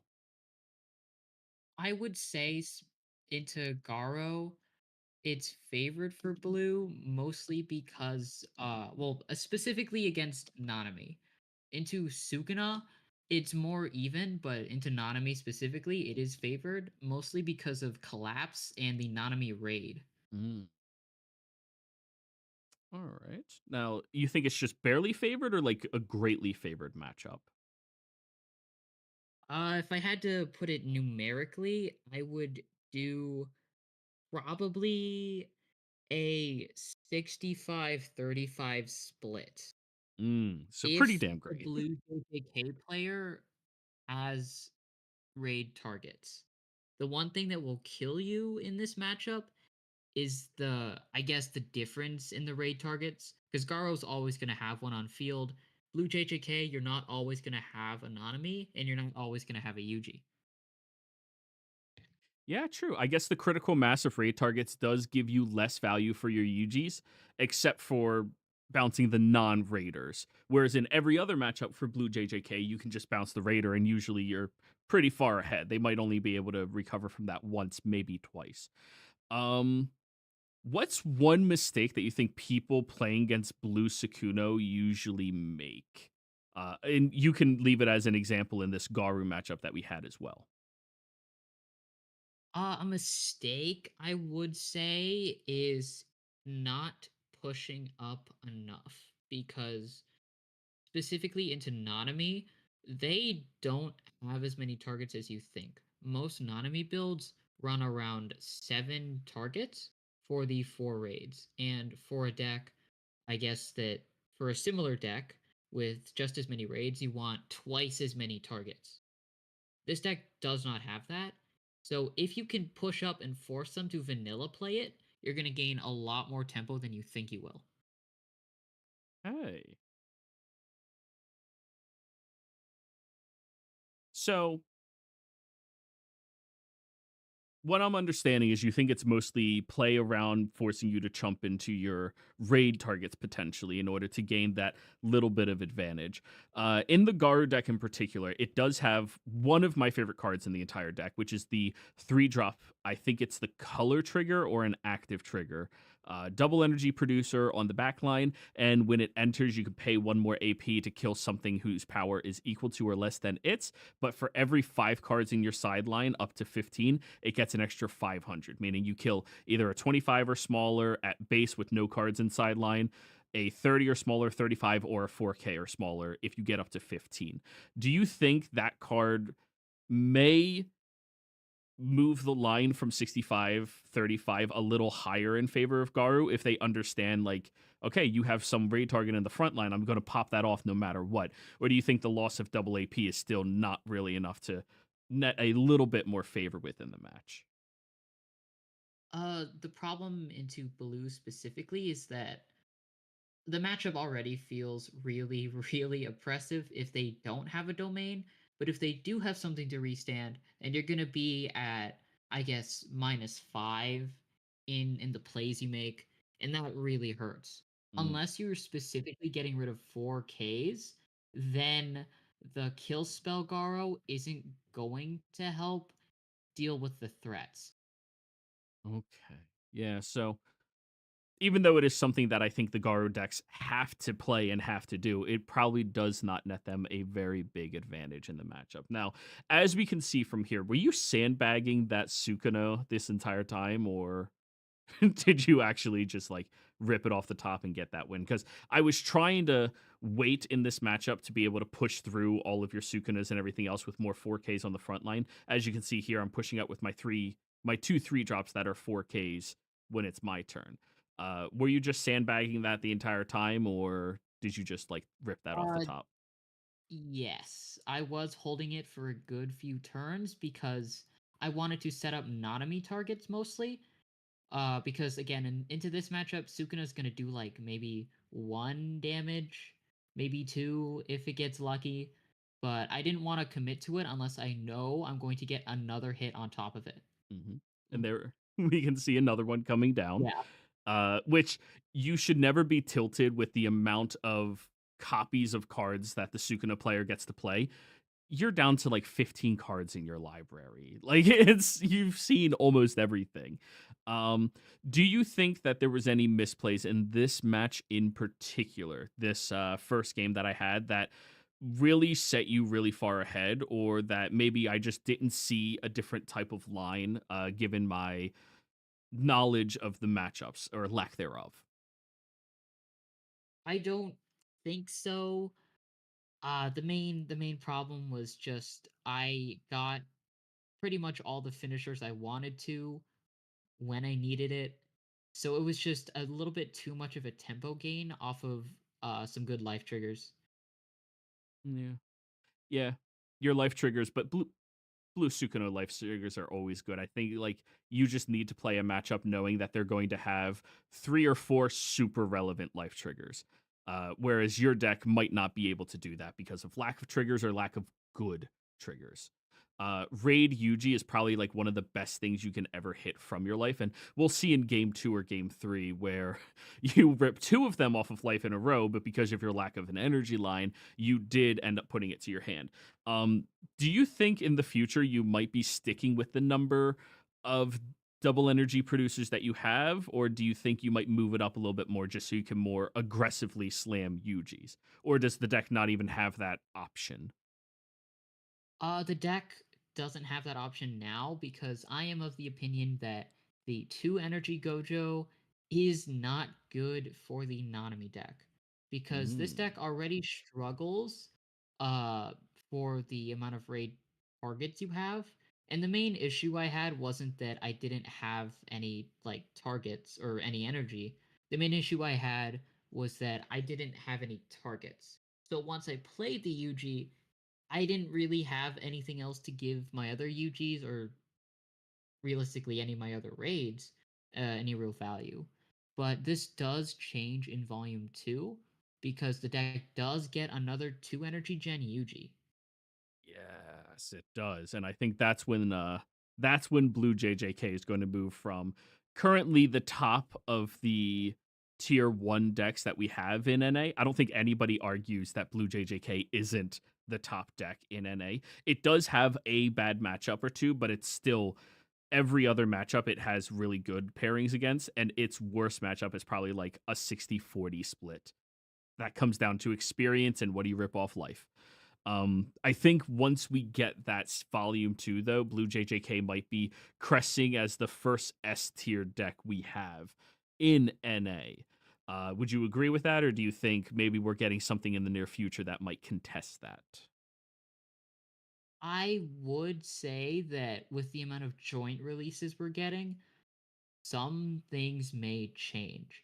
But I know for a fact that if they revert the pair ban, we will have the same scenario that happened Oh. in Japan, which Yeah, is don't do that. JJK is practically the only deck worth playing in a large event. Yeah, don't do that, please. Please don't unlock that. For anybody who's unfamiliar, I think it's a 2-drop Yuji, which is a finger searcher without a trigger. But when you get to play another Yuji raid target in the deck that also searches for your fingers, you no longer have to care about playing Nanami in the deck at all. You can if you want to for flavor reasons, and because Nanami's the best character other than Toto in the whole show. But with that extra finger searcher, you just want to go full in on the shrines, go full in on the Sukunas, the Yujis, and just slam your opponent and watch them die. I hope they don't revert that ban until we get a few more heavy hitting IPs that might be able to compete with it. I watch those Yeah. matchups and it's just horrendous. With the 2-cost UG, something that is worth noting, mathematically, I'm not 100% on this, but I think it almost doubles the chances of you hitting 2 fingers while you have a Sukuna. And that's all you need. So already, it's just incredible. Mhm. The fact it doesn't have a trigger doesn't matter because what you would be replacing it with is the Maki, and the deck would still have around 46 triggers, which, pretty good. Yeah, the difference is now you have 4 more raid targets that also up your finger count. It becomes oppressively good. So looking at this, talking about the match in particular, if you are watching what is happening over our commentary here, it does look like you are bricking pretty hard. Do you want to explain the situation like we did previously and explain why you are bricking right here and if you actually think you made a misplay or not? I agreed with you. I don't think it was a misplay. I think it was a risk play. But do you mind commenting on all this? Yeah, so the plays I had at the time, I had 2 raid Nanamis and a raid Sukuna. If anyone noticed, I did play a domain because I was expecting to draw a target or something to dig.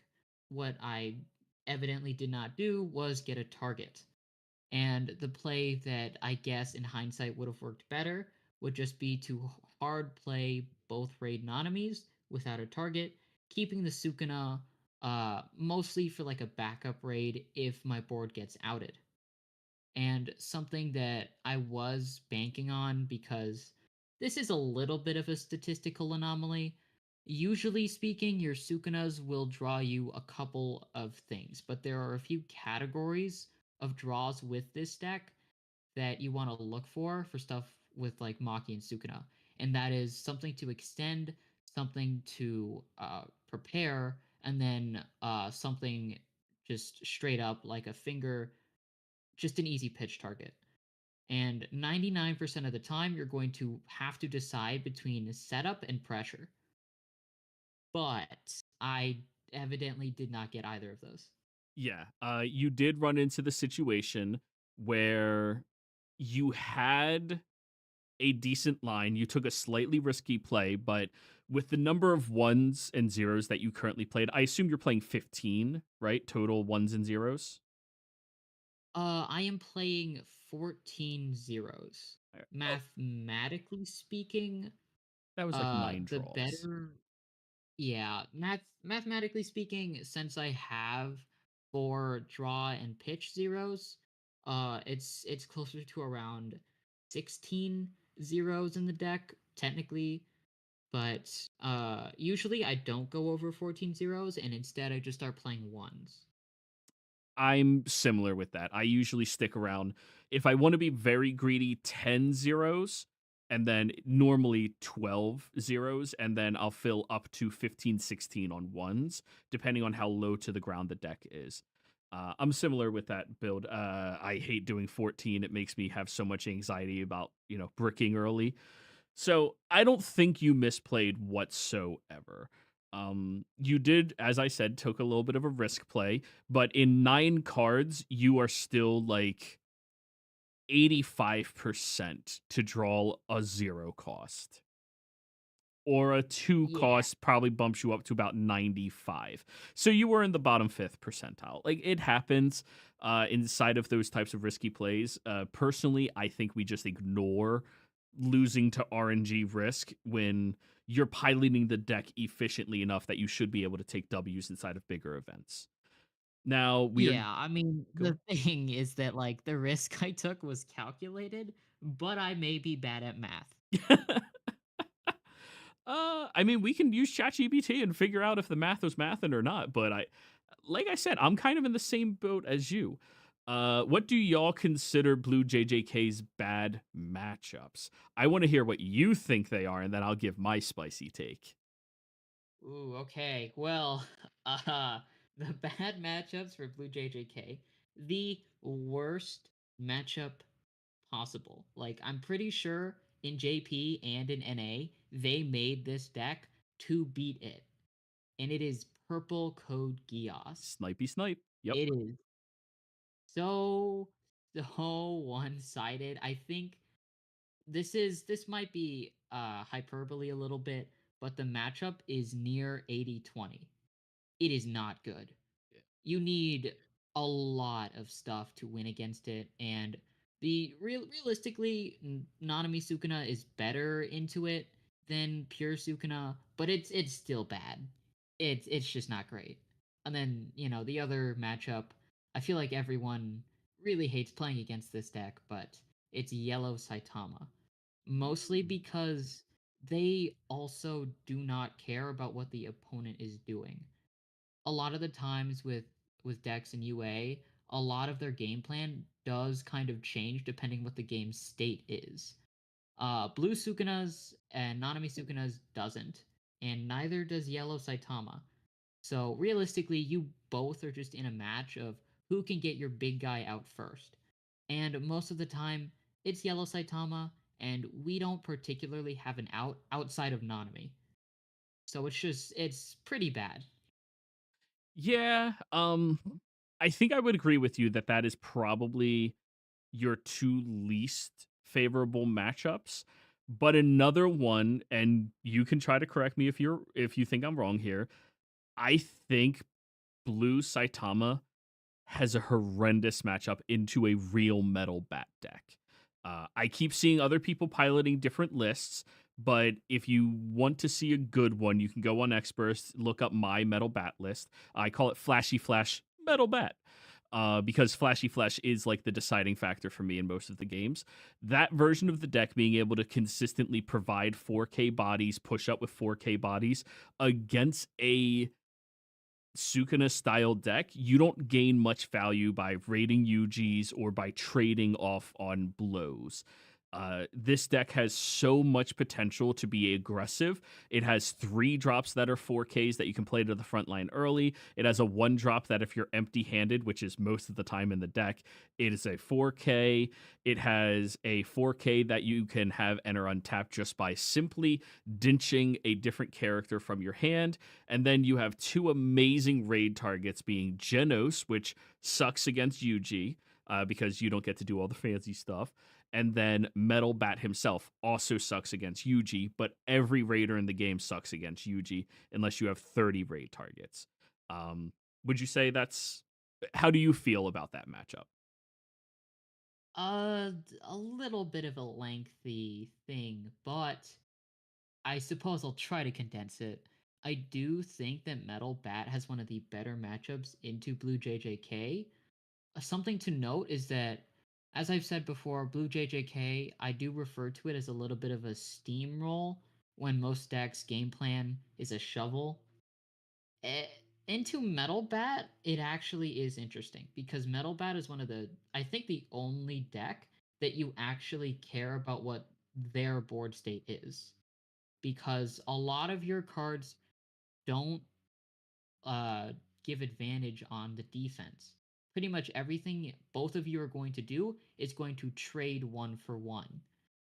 And with Metal Bat, they have an equal amount of early game impacts. So essentially, what you're doing into Blukana, I do think yes, Metal Bat does have a good matchup. Into Nanami, it's a bit of an interesting story because Nanami is the only blocker, uh, I guess, in both decks that chumps 2 damage on defense. And Uh, with his special, it's really the only tool we have to prevent Metal Bat from coming back. Because even yes, with Yuji, you're probably just going to play him again next turn, anyways. probably. But I hope that answers your question, Xander. I do agree they both have lines to victory. Uh, and I wouldn't say it's a tremendous like win rate. I'd say 60-40 at best case scenario, depending on skill yet again. But back to this matchup here. Now, I have been working very hard at trying to provide aggression against you. But you've been able to answer with a lot more 4Ks. I will say the Nanami version of this deck, I don't know why anybody doesn't run Nanami in Sukuna. Like, it just seems so much better. You have better 4Ks, you have better blue color triggers, you have better finishers in Nanami. Nanami's a way better finisher than Sukuna. Like, Sukuna with Shrine was probably better, but cutting Shrine and just going, I have a Nanami and 15 cards left, I feel like is a much better uh deck in general. Now, as you can see here, I did rip a couple of active triggers that allowed me to sustain myself through this turn. Do you think active trigger, aside from yellow and special, is probably the best trigger against your deck in general? Yeah, I mean, into Blue JJK, a lot of decks really can't afford to waste a life just to get another card, like a draw trigger, Hmm. and a lot of cards you're going to get won't do anything to the, I guess, specifically an overtime Nanami. So an active will guarantee chump either a Sukuna or a Nanami, and that's incredibly important. Yes. Now, on this turn, I just managed to set up for a big Garo slam next turn. Uh, Surprise, I will have 6 energy next turn with that one card in my hand. I have 2 double energy producers and 1 more character. So I think this is the point where I was about to begin able to become stabilized against you and potentially start taking the win. But I think this is also the situation where your deck really started to shine. You hit the active trigger there, which is typical. We trade active triggers. And I think here is when you're going to be able to do a much more explosive turn, I believe, that wins you the game. And that's just Yeah. a situation with Sukuna in general. Can you like walk me through your mental like knowing what you know on my board stay and what you're doing, like where you were at for all of this? Knowing your board state, I knew that UG wasn't getting through. I knew that a Maki or something I pushed up wasn't getting through. So I was thinking, how much damage can I guarantee? And what I was deciding was, do I draw with the finger, try to dig for another raid, which I did get, or do I just try to push up and force you to remove your board state? And I went with the better option because at this time I was 4 cards over the 15 limit. And with Blue JJK, if they are anything under 5 cards over, you pretty much you pretty much will get to fight the overtime Nanami, since Maki and the draw 3 spell that guarantees it, Sukuna and the draw 3 guarantees it, Maki into Maki guarantees it once it goes back to their turn.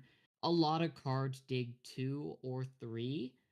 So my plan was essentially just go Maki finger, dig 3. If I get a raid, that's great. If I don't get a raid, I'll just have another body next turn, and guaranteed 2 pushes in for your 2 last life. Now, one of the things in this deck that is, in my opinion, the main reason that you want to go Nanami and Sukuno, I think you are right in this list that you have, is this last turn when I was able to remove one of your characters, I had to seriously debate which was going to be more feasible. At this point, you hitting 2 fingers so that your Sukuno can become an impactor since I was down to like 2 life, or if it was more likely for you to go through 4 cards. The fact that I had to be aware of the count in your library as well as the count of fingers that you had gave you 2 lines of attacking that can cause me to make a misplay, which I think ultimately I did on that last turn. It wouldn't have made a difference because, surprise, you did both. But I think you opening up more lines of misplay, especially in a matchup that people are already frustrated to play against, like Blue Kuno, is one of the reasons that Nanami really does hammer in this deck. Now, I think this is the end of this segment for the Blue Kuna. You said originally you were thinking that this was 65-35 in favor of Blue Kuna. Um, I am obligated to agree with you on that. I think 65-35 is very reasonable. Garu does have a line where it can punish a Yuji player early if they take any amount of risky plays.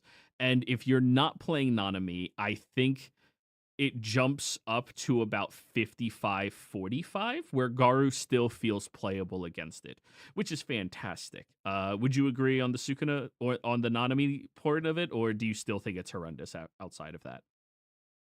I would agree because in the Sukuna deck, your removal spell is a lot worse, substantially worse than Ratio, Hmm. because you will guaranteed never let them lose value if you Divergent Fist, because Yep. Fist is always to hand or to sideline, and the problem with that is probably self-explanatory, but they again always have a Garo on field, so bouncing it to hand does nothing, and if you kill a raid, that's 2 more things in sideline, Yeah. which, also kind of bad.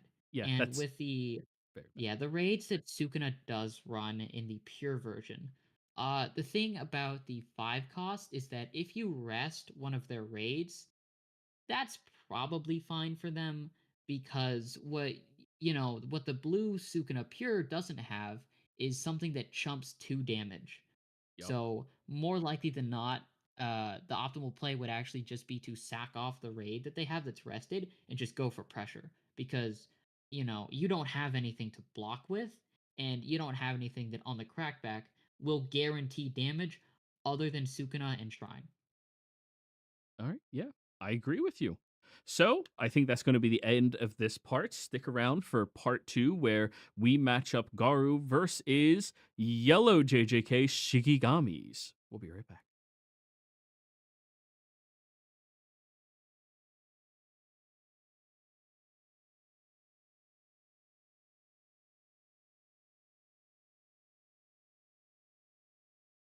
Okay. I am still here, by the way. I'm just ending the video. Oh yeah. I'm recording while streaming so that if anybody wants to sit in the stream and watch, they can. All right. Let Oh me yeah, yeah. close out this window. Close that Yeah, shit. I'm just moving around boxes on my desk because I have a little bit too many packages after the convention. Oh no. Yeah. What'd you get? I got uh actually hold up. I think I got a picture of it that I can just put in the general, but I don't know if anyone knows what these are, but I got one of the Sega premium statues for Megami from the convention, and I got a big Nobara plushie. So, a bunch of stuff. I got a bunch of prints, and now I'm just trying to finagle stuff on my desk so that it all fits. I'll check that out after smoother video after this bit. All right, I'm stream up. Good. All right.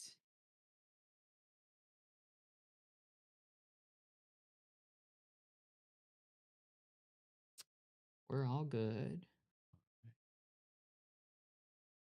Alrighty, and now for part 2 of this video. We're playing Garu into yellow JJK Shigigamis.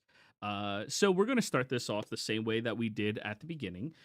From the get-go, I will say I think Shigigamis is fairly favored in this matchup. You have inevitability of being able to supply way more attackers than most decks do, not just during the combat phase, but with your specials not being kill spells, but reanimates for your dogs that have double damage. Um, I think the most polarizing thing in this matchup comes down to Shrine. Shrine is absolutely absurd for you. What do you think each deck is concerned about when it comes to how they are going to find a line to win in this given matchup? For Garo, it is mostly a thing of how many bodies do you have that either trade one for one or can safely block. If you have at least two, that means that the totalities won't be hitting early game at all, pretty much. But if you have three, that means I have to open a Shadow Garden or I have to have an Inumaki for something to push. And the line for yellow to win is I need obviously 1 to 2 gardens, or I need 1 to 2 10 shadows early with any good trigger, being the color or the special. Yeah, that is one thing I've noticed in most yellow decks is you are very happy to play around your life triggers. Given how strong the yellow color trigger is, it's practically a removal spell most of the time. You get to remove an attacker, best case scenario, and a blocker the following turn, as well as being able to just remove a blocker the following turn. Yellow having these more aggressive decks makes the color trigger combination very oppressive. I think with Garu, my ultimate goal is to count to 15 in my sideline as quickly as possible. Do everything I can to get there. Uh, you will notice that I sidelined early, I think, a Boros. And I probably should have realized in this matchup that it's more worth it for me to throw away raid targets than it is for me to get things that quickly fill my sideline, since you don't have any removal spells at all. Um, Now we see you taking a fairly early line. I have noticed in the yellow JJK deck, you don't push up with the white dog very often. Is there a reason? Oh, yes, specifically because in at least in the matches we had, I did not have enough guys to play because you want either all of your AP to guarantee a body or you want all of your AP to guarantee an extra attack. If I moved up a dog early, I wouldn't really have that, which is why I run the zero cost Yuji, because it's essentially just a modular 2 zeros that Yeah. saves space in the energy line for a garden. So it's pretty nice.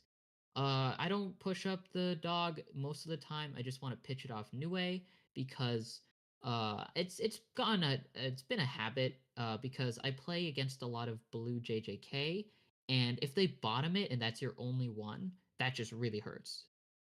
Now, I just want to point out this line that I took here, that Boros player or Goro players you need to be aware of. Your kill spell gives somewhat of a spell shield onto one of your Garus in play. If they're going to try to target that Garu with a special, they have to return it to their hand afterwards. They don't get to kill it. So I targeted the one that was going to attack second so that when I smashed in with the first one, you can't hit a special and stop me from getting the second point of damage. At minimum, that guarantees me the second point of damage in lieu of a yellow trigger. Or blue trigger in different matchups. I just want to put that little tidbit in there for anybody who might be looking at playing this deck more. And also, you can pay attention to the win rates as best as you want to. I am losing more than I'm winning, but I've played this deck a total of 2 nights into only 4 matchups, and the people piloting the other decks are very, very good at the decks they are piloting. That is why I asked them to be the people I'm playtesting against. You have if you were to ballpark it, how many games of yellow JJK do you think you have under your belt at this point?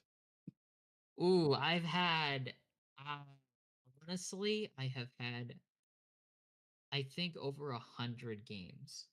Because through testing this, I mean, well, I know this sounds really bad, and trust me, it was a horrible experience. But I was testing every single engine and combination of supplementary cards in yellow for the better part of, say, 3 months. Mm. And through that, I have a lot of games against pretty much every single deck. But most importantly, I have a lot of experience with what makes these engines good and what makes these decks click. A good amount of times when you're testing a deck, what I like to do is I like to learn what the best decks do, but not just learn what they do, learn why they want to do it. Because if you know why they want to do it, you know what they're going to do later, like when you're playing against them. And knowing their game plan, information is huge. And knowing their game plan, you can play really, really effectively into it. Because if you know how to play Shadow Garden, one of the things you'll notice, especially if you're playing against it, is how they move up their energy. And depending on how they move up their energy and what they play off of the color and raid, you'll know what they have in their hand. It just comes with a sort of predicting thing, because a lot of the times players will do the same plays because they look the best. So if you know what plays they are, you can pretty much predict their track of turns.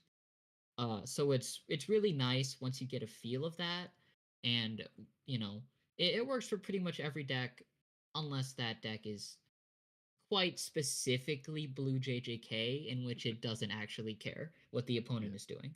Yes, there are a few decks in the game, and in the future, we're getting even more of them that are the non-engaging decks, where you just want to go, okay, I'm doing this because it saves me an AP. Okay, I'm doing this because it nets me a more damage, and there's no other real logic behind it. Decks like Garu and Doggos. What I always like to do is scale the deck based off of the skill floor and the skill ceiling. So, in my opinion, Garu is a deck that has a fairly medium skill floor, meaning the barrier of entry to be able to pilot this deck and win with it sometimes is medium.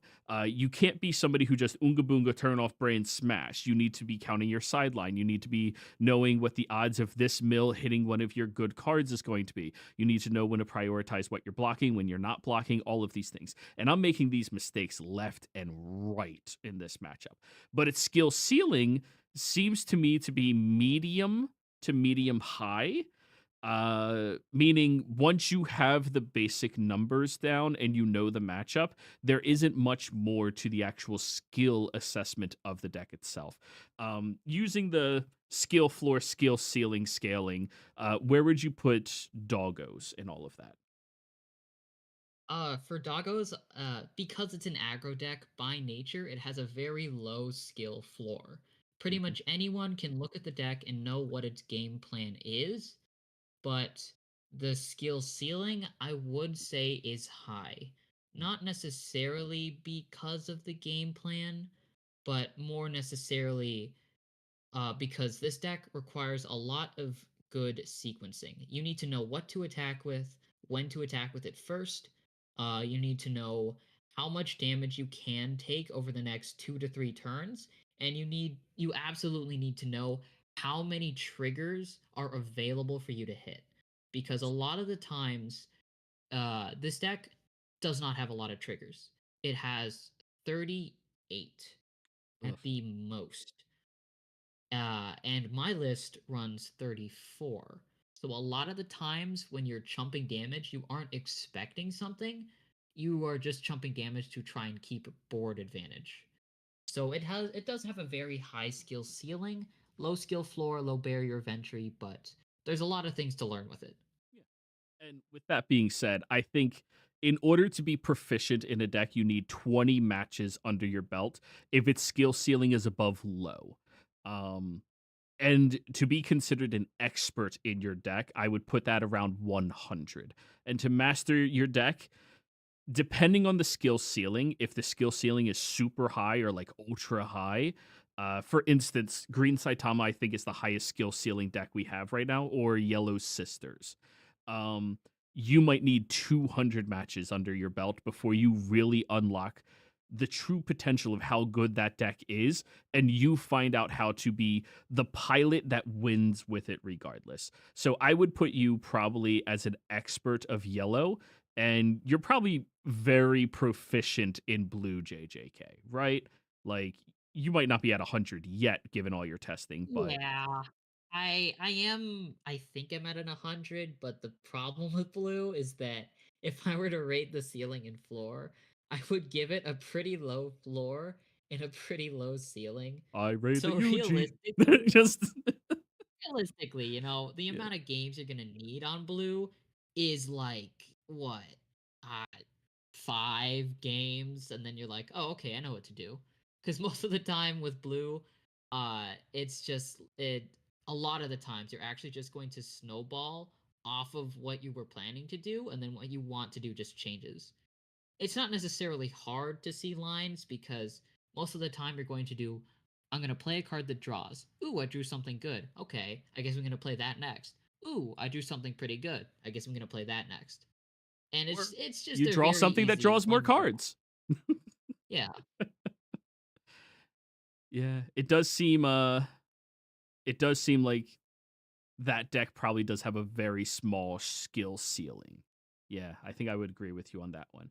But with that being said, everyone, uh, don't be discouraged of playing Garo. After my experience with it, it does have some very polarizingly bad matchups, but when you win with it, it feels amazing and is a deck that it looks like you will have a much greater reward for based off of your proficiency with it than your opponent can have with some of the other higher tier, higher performing decks. Uh, you are experiencing somebody who's an amateur with Garu versus somebody who is an expert with JJK, or at least very, very proficient. It's not as bad as the matchup might seem. I'm a good player. I was a competitive Magic player for years. I was nationally ranked in Force of Will. Like I have played my TCGs and I'm very good at them, but I don't think that Garu is a playstyle of deck that I mesh with very well personally. But I do think it is a deck that can get some wins. At the end of all of this, when we're done testing against all the previous IPs, I am going to try to get everybody together at the same time in order to create a tier list of this deck based off of what we currently have in the IPs. I can safely say it is not tier one, but I can also safely say based off of my experience with the deck thus far, it is not a tier 4 deck. It does have play, it does have matches. Now, where we are at in this right now, I notice that you do not toge very often. Um you're in a position right now that if you could have pushed up that other doggo, even if your energy line would have like not been able to get refilled, you could have just AP drawn, pump with Toge, and be able to start smashing into me with a situation where I am forced to start chumping. Do you ever get into, or with your experience with the deck, do you ever run into a rut where like you want to be that level of aggressive with the deck in certain matchups? Or is that something that somebody who's not as experienced with the deck may think, but ultimately in your testing is not what you want to do with the deck? Can you elaborate on all this? Yeah, the reason why I don't pump with Toge as often as I would like to is mostly because of what I explained earlier, that you want all of your AP to give you an extra attack or an extra body. Toge doesn't necessarily do that. He's more of a pressure tool. I run him because uh, weirdly, now this isn't particularly the most important matchup in the game, but it is very important if you are an unlucky person who wants to play Shadow Garden. If you pump with Toge, you dodge pretty much every color trigger that isn't yellow, and if you pump with Garden as well, you will dodge Raid Yuji's off of life, and you can still punch if they hit, like at Purple Geass, a Gawain. So he's very good if you have enough bodies. If you don't have enough bodies, or if you can't guarantee he'll be useful next turn, I wouldn't pump with him. The reason I didn't move up the dog and activate Yuji was because I could not guarantee myself having a play next turn for better pressure. So and in this matchup, you weren't able to use all of your kill spells as of now, so I was really saving that dog for when the other one died because into a matchup like Garo, like Blue JJK, like Code Geass, at most you really, really want to have one dog on field and one ready to go. Because if you have, I guess, all your eggs in one basket and they do a good push, you're just gonna crumble. Yeah, that's very fair. Now, I know in my hand I'm not currently sitting on any of that. However, I think your insight for all of that is like very, very true. Uh, Not putting all of your eggs in one basket is a good way to really establish yourself as a higher quality player with the deck that you are playing instead of going, well, if I do this, I can win now. Like, slow it down. Can you take it two more turns? It can seem a little mean sometimes to like slow roll your opponent into slowly whittling them down and killing them. But a lot of the times, like, that is the smarter decision so you don't get blown out by specials. That is the one thing I will say I've noticed is the higher caliber players play around the life triggers much better than the lower caliber players.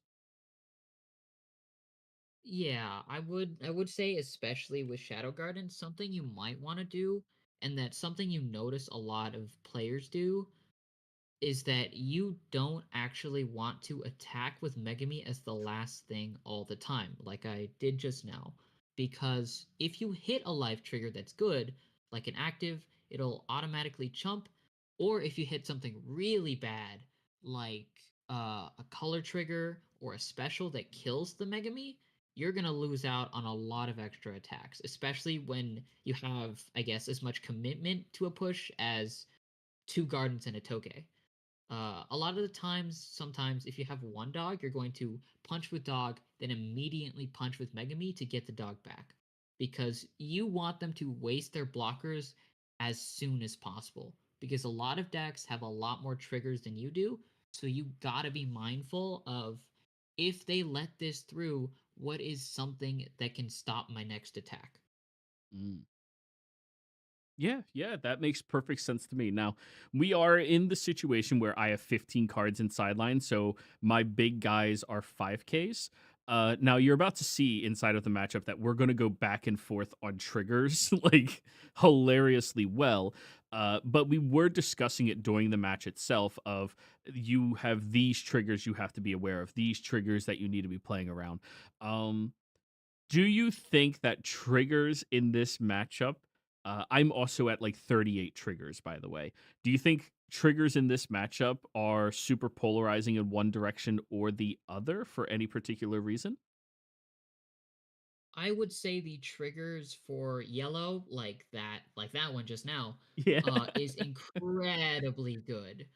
What you basically, I know it seems a bit sacky and a bit luck based, but if Shadow Garden hits a single yellow trigger Hmm. with a Megami and a dog available. They don't even have to be on the board, but if they're available, that pretty much means you're taking at least 3 or 4 damage next turn, and it is insane tempo.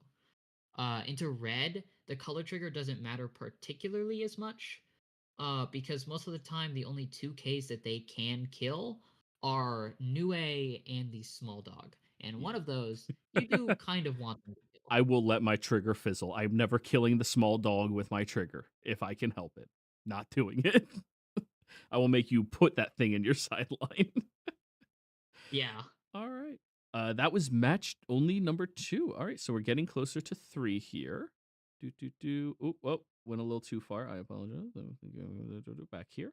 Do you have any comments for like how I was piloting and how you think it could have been a bit more optimal?